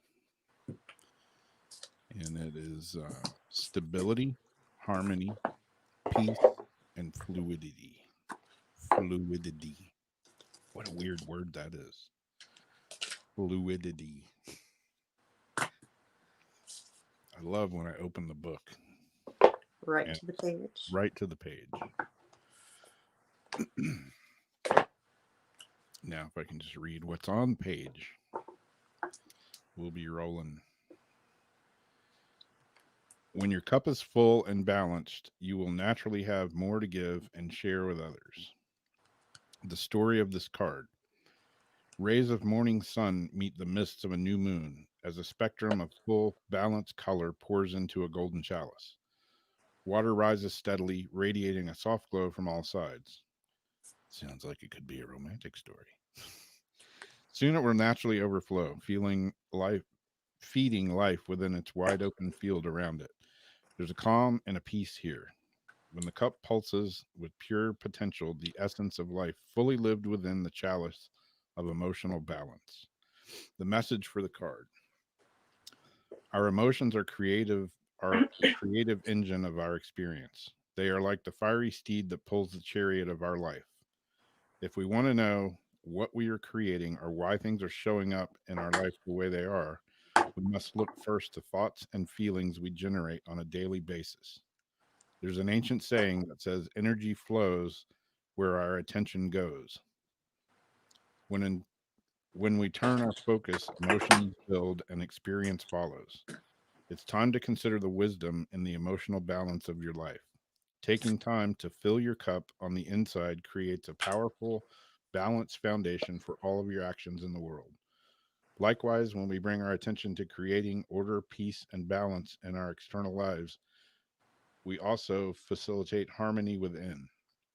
From the stable balance, we find ourselves more equipped to respond to life's experiences and emotions arising from them. See your emotions as a natural river, cleansing, filling, and flowing onward from your cup of life. Acknowledge and express your feelings. Don't let your feelings overwhelm you, but don't ignore them either. Don't allow them to build up inside to the point of bursting. Give yourself space to feel, express, and integrate the energy of your emotions as they flow through you. It's time to focus on cultivating emotional balance within. Everything else in life will feel harmoniously into place as a result. That was a pretty cool card. That goes along too with the trend for Mars retrograde right now. Yeah. It's the same idealism there. Can't really get good light on that card. Well, while we were talking and shuffling, I got a random one popped up here for Rose.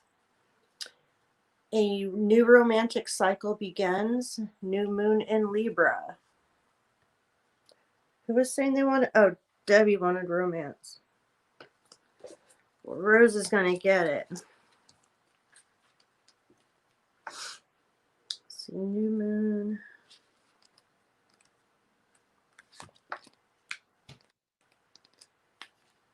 Libra.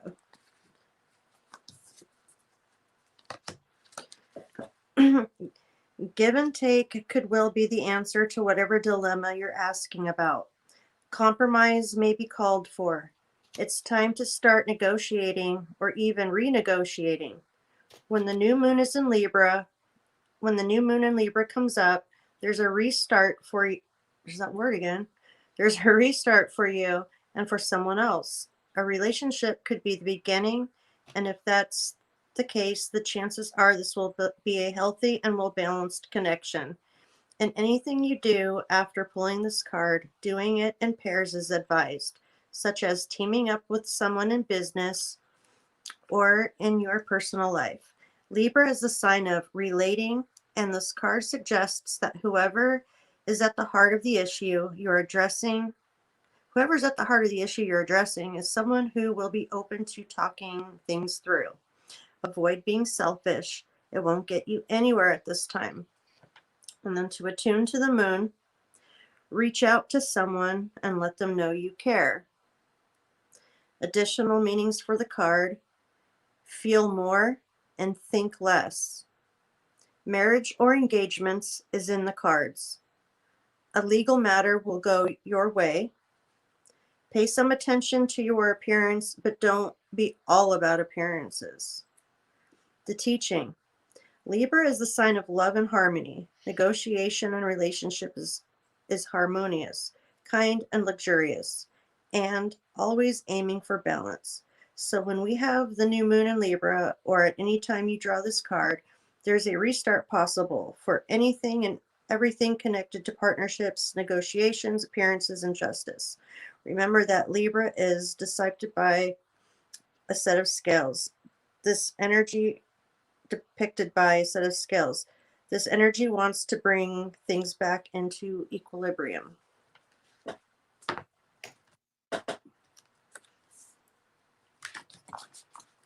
So I don't know if any of that has any relevance, but I will take a picture for you.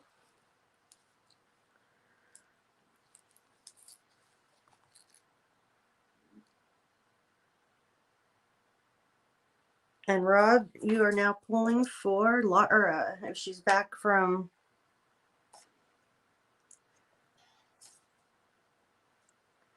She was going to go somewhere. I don't know if she came back.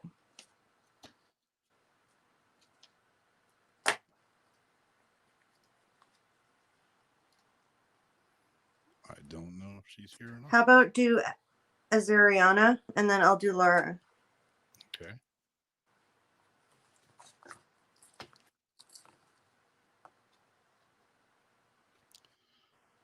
Card for Azariana is the guidance card.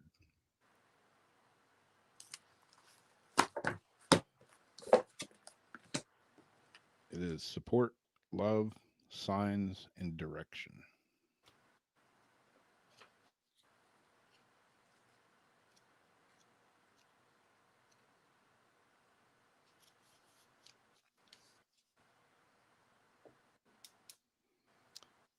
Guidance card says, you're being divinely guided now. It's seen in unseen ways.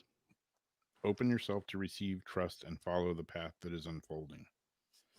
The story for this card is poised between the balance of sun and moon rests the guiding circle of a giant compass rose, an ally to seekers and explorers of truth and new frontiers. Its illuminated arrows point evenly in all directions, suggesting that the options for this journey are light-filled and limitless. In its center stands a tree of life, grounded in divinity with roots of the Celtic knot, sharing the gift of movement and flow. From the middle of the tree peers an open eye, calling us to recognize the gifts and guidance on our path, with a willingness to trust and follow. Message for the card is, sometimes it feels we are all alone, that we are struggling to find our way. No one is there to help. When we feel we are without guidance, it usually is because we are ignoring the wisdom, signs, and support that are trying to reach us through the subtle realms of higher knowing. When we try to force things with blind determination or disregard the subtle messages that life gives us, this is like ignoring the directions of a compass on a journey and wondering why we don't end up where we want to be. We are all guided and supported throughout our lives. There's a constant source of love from the forces of higher being, angels and guides. We are part of a miracle and the working of the universe. When we ask for help and guidance, the universe always responds, orchestrating all manner of movements and circumstance to help align our steps. Guidance may come with a subtle shift of light or wind direction, through symbols in a dream or the lyrics of a song, through the quiet voice in your meditative writing, or the words of a passing conversation. In order to receive the messages that life's higher realms may have for us, we may need to raise our sense of awareness in the moment. Be still, present, and have faith that you are supported and guided always. It's time to open yourself to the guidance available to you now. If there's an area of life in which you feel you need support, be willing to ask and then receive in whatever form it comes. The more you acknowledge the energy of guidance, the more clearly you will recognize it, therefore making it easier to utilize in your life, bringing feelings of empowerment and the ability to move into flow-filled action and new levels of synchronistic connection to life. Breathe deeply and give thanks. Know that you are being guided and supported now.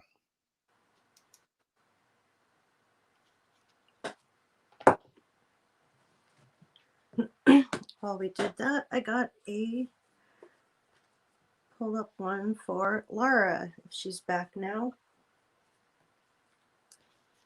I will send it to you also. It is be prepared for, believe in the impossible.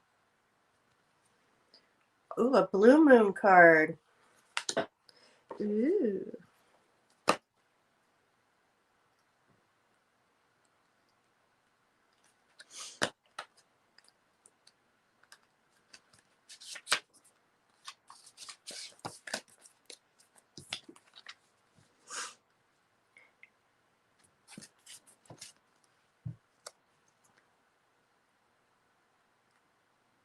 As the saying goes, some things happen only once in a blue moon.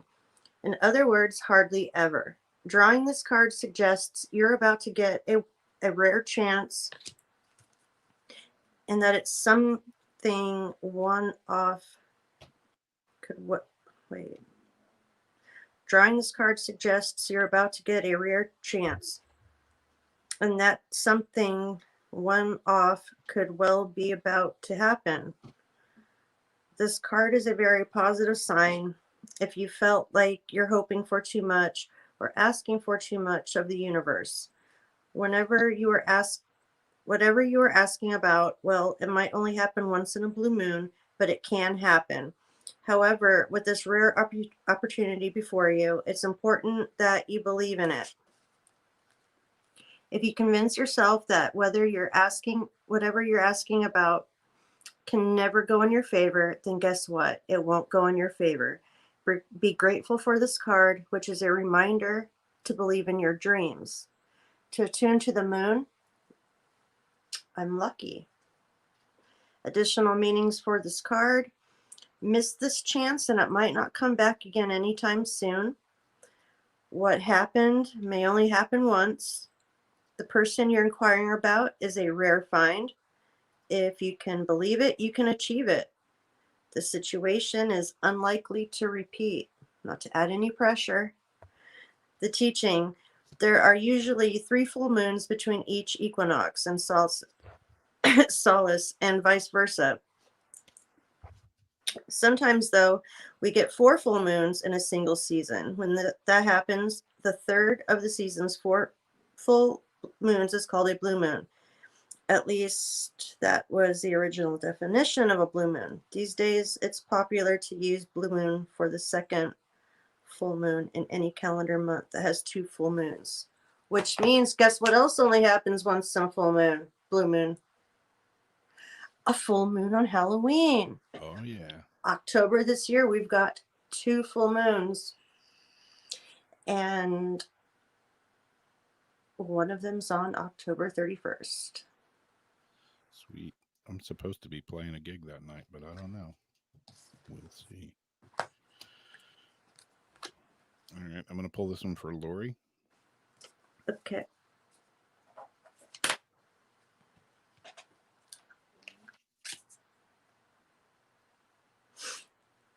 It is the sacral chakra. Chaka, not Chaka Khan. Chakra. Chaka Khan.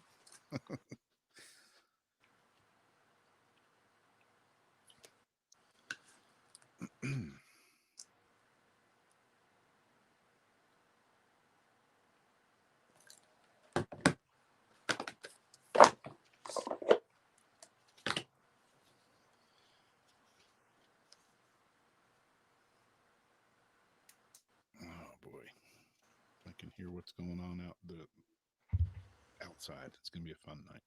You need to put a bell around her neck. All right, sacral chakra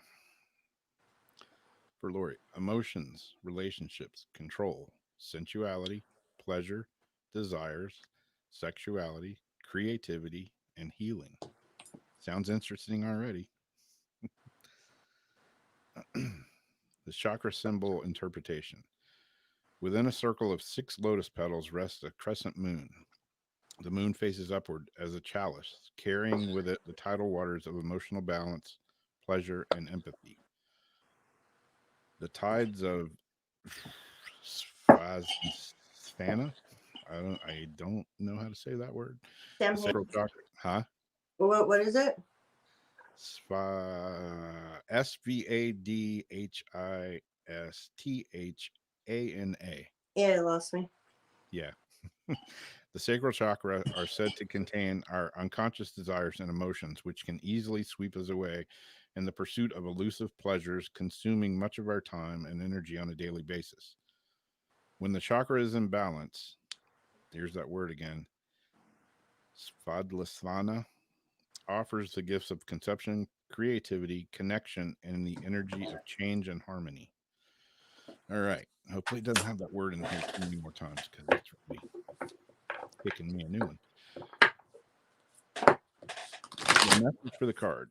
Located in the lower abdomen between the navel and the genitals is the energy center of our sacral chakra. Yeah, that's a sacral chakra. Yeah, that's sacral. Yeah. Connected to our sciatic nerve and often referred to as the seat of life. Our sacral chakra is the focal point of change, emotional connection, pleasure, and balance. Within the element of water and the gifts of yin and yang, we find balance between our masculine and feminine energy, and we come home to our natural expression of sexuality and sensuality. This card is an invitation to pursue genuine connection in relationships, to allow yourself to be open and sharing with the deeper aspects of your being, to develop trust and acceptance and honor the beauty and sacred within your intimate relationships. If we block the energy of our sacral chakra, we block the flow of pleasure, abundance, and creativity in our life. We become closed, brittle, and stagnant. We develop unhealthy cravings and desires. But within the balance of, there's that word again, Svadhisthana. I'm going to have to look that up and see how to say it because now I'm feeling dumb. We're able to move harmoniously with the ebbs and flows of life. Our being becomes fluid and we smoothly progress on the journey of life, enjoying blissful moments and taking challenges in our stride. We let go of the need of control of life and just go with the flow. Know that you deserve pleasure and abundance in your life. Begin with a basic connection to your senses and allow yourself to explore simple pleasure, creative expression, and intimate connection as a doorway into a more rich experience in the world.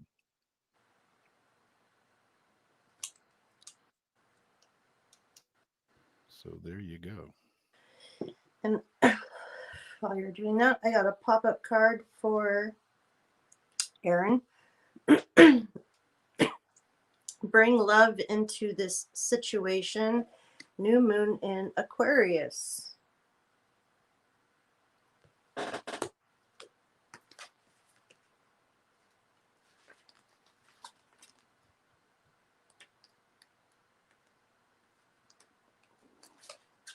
Are we supposed to be setting the clocks back soon? I was just talking about that the other day. Wait, full moon in Aquarius, new moon.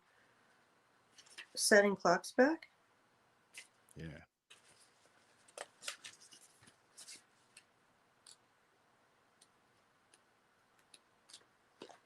Is there only one new moon card in there?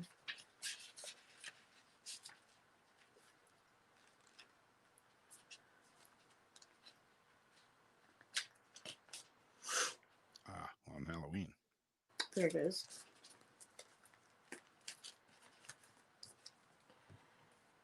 Aquarius is all about progress and modernity. So this is the time to move forward. The new moon in Aquarius card means no looking back. Change is on its way and it could come quickly. Whether you get the change you want depends both on whether you believe you can have it and how much you're relying on others to bring it to you. This card comes with the suggestion that you may need to do things independently on your own, but be loving, not too pragmatic. Time may be of the essence when this card comes up.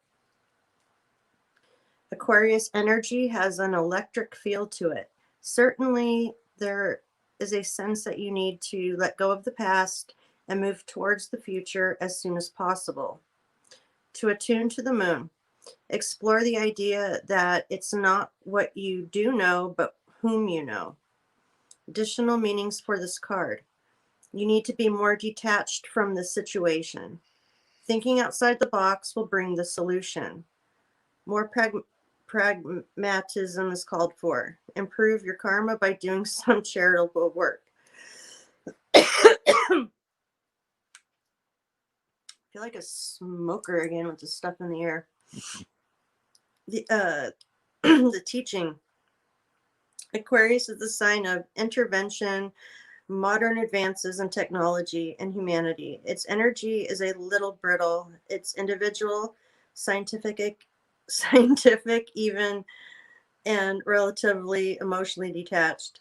Many people think Aquarius is a water sign because of the Aquarius symbol is the water bearer, but it's actually an air sign and is far more about intellect than the emotional water signs. As this card, no matter when you draw it, dropping convention works well with this energy. So I'm going to send you that picture of your card and the description. Oh, my lungs, man. It's feeling a little smoky. I woke up this morning like, I haven't coughed like that in like 8 years. All right, I'm going to pull this one for Evelyn. And then there's one for Raul, too. I mean, you Got the Divine Consciousness card.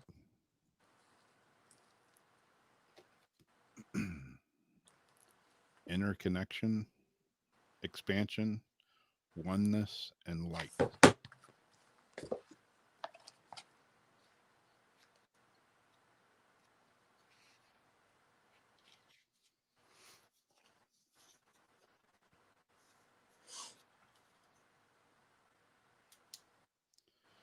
Your card says, awaken to the pure and infinite source deep within you and live from that space. You are that which you seek and so much more. The card story is peeling back the layers of time and space, moving through the patterns of color and sound, reaching up through the void of all that is unknown and seemingly unknowable. We arrive to a place of pure, indomitable, unconditional, and infinite light. As we focus on this light, it expands before and within us, ultimately revealing that it has always been there as our highest truth. The great light within this choice, the great light within is a choice we have in every moment, divine consciousness. Card message. This card is a lot about the supreme being, the oneness and interconnection of all life. You could be sitting on a rock staring at the ocean, feel the vastness of it, or laying and staring at a spray of stars glittering in the dark sky. When your mind is still and your consciousness becomes aware of the essence of being, that's when you feel the connection, the essence of life, the divine consciousness. God, spirit, source, whatever name you would like to give to it, if you need to give it a name, the divine consciousness can be found in silence. It's a pause between you and your breath. In one simple moment of realization of the secrets of the universe may be revealed through this divine consciousness. So many of life's challenges and seemingly uncertainties would quickly dissolve if we could see ourselves in our world through the eyes of this divine consciousness. If we could look upon our short-term struggles as a parent might see a young child learning to stand, walk, and speak, we would see ourselves with deeply expanded compassion. We would recognize the truly divine beings that we are. And we would love ourselves for being here, for waking up, for growing into all that we came here to be. We could accept our shortcomings and see the perfection of every moment. We would know that every moment serves a purpose in the great divine plan, that we would make the most of that purpose with grace and ease. We would look upon our brothers and sisters with great love. We would see them in their highest light, and in doing so, we could call upon them to experience that light. Now is the time to give yourself the gift of this perspective. See the limitless expansion of divine consciousness that is within you. Feel the space that's beyond your day-to-day consciousness and allow your attention to flow here. Allow yourself to ponder this expansive state of being. Feel, although it feels beyond and bigger than you, it actually exists within and around you always. This card invites you to spend committed time in meditation, in stillness, and in nature. Discover your own unique ways to move into conscious connection with the divine essence of life.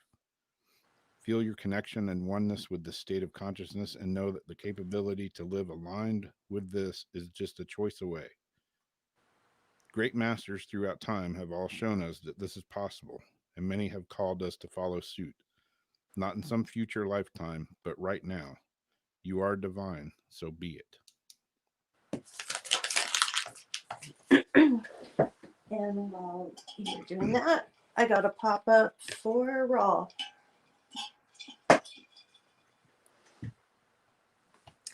And his card is Confidence is your key to success. New moon in Leo.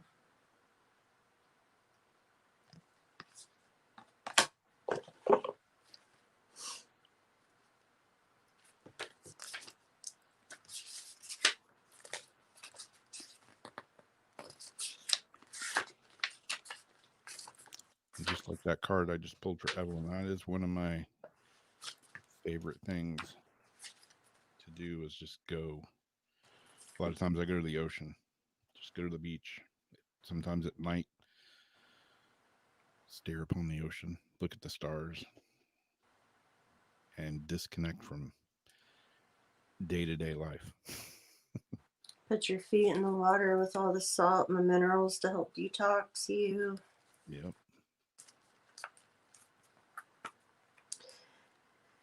Okay, confidence is your key to success. This card heralds the start of a new cycle for you. When you're going to look and feel more, gorgeous, more in the spotlight, more like you have something worth showing off. If you want someone's attention, this card says it's coming. However, this may not happen all by itself. You have to be willing to do your bit. That means being proud of who you are and what you have to offer. Think of yourself as the king or queen of the jungle and carry yourself accordingly. This card is also a great omen if asking about a creative project you're working on. Alternatively, it can herald good news or a new start for your children. To attune to the moon, make time for fun. Additional meanings of this card. It's time for you to show the world what you've got. Shine your light, have some pride, spoil yourself, you've earned it. You've turned somebody's head. The teaching. Leo is the sign of the big and brave-hearted lion, of pride and showmanship and flirting. The energy around the new moon in Leo, and therefore around this card, whenever you pick it, is hot and generous. The energy loves itself, and so should you.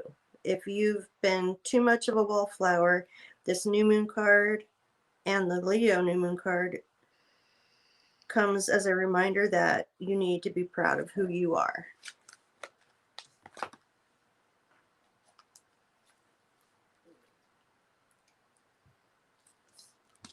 Cool.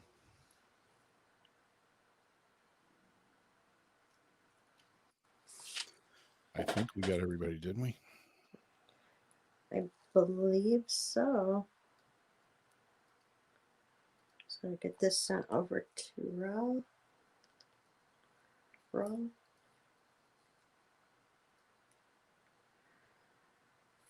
I hope things get better already. Time will tell, I guess. I know they'll get better. Just when. You know, it's the whole ebb and flow. Good and bad. Yin and yang.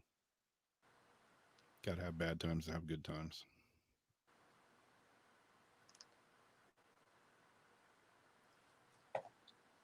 Just wish those good times would last a little bit longer. So the song goes.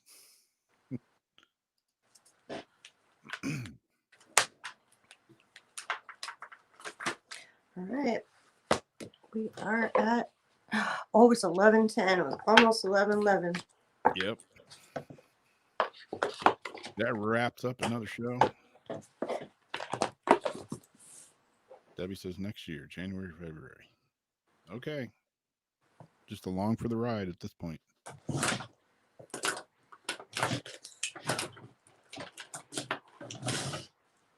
So we'll see you Sunday night on Paranormal Soup. And the guest is going to be Joyce Isaacson, who was in the chat. I think she just left. But it'll be a good show. And we'll see what we get from the Spirit Box Sunday night on Paranormal Soup. Be there. We will. Catch you guys later. Thanks for hanging out with you. Love all of you as always. Have a great rest of the week. We'll see you then.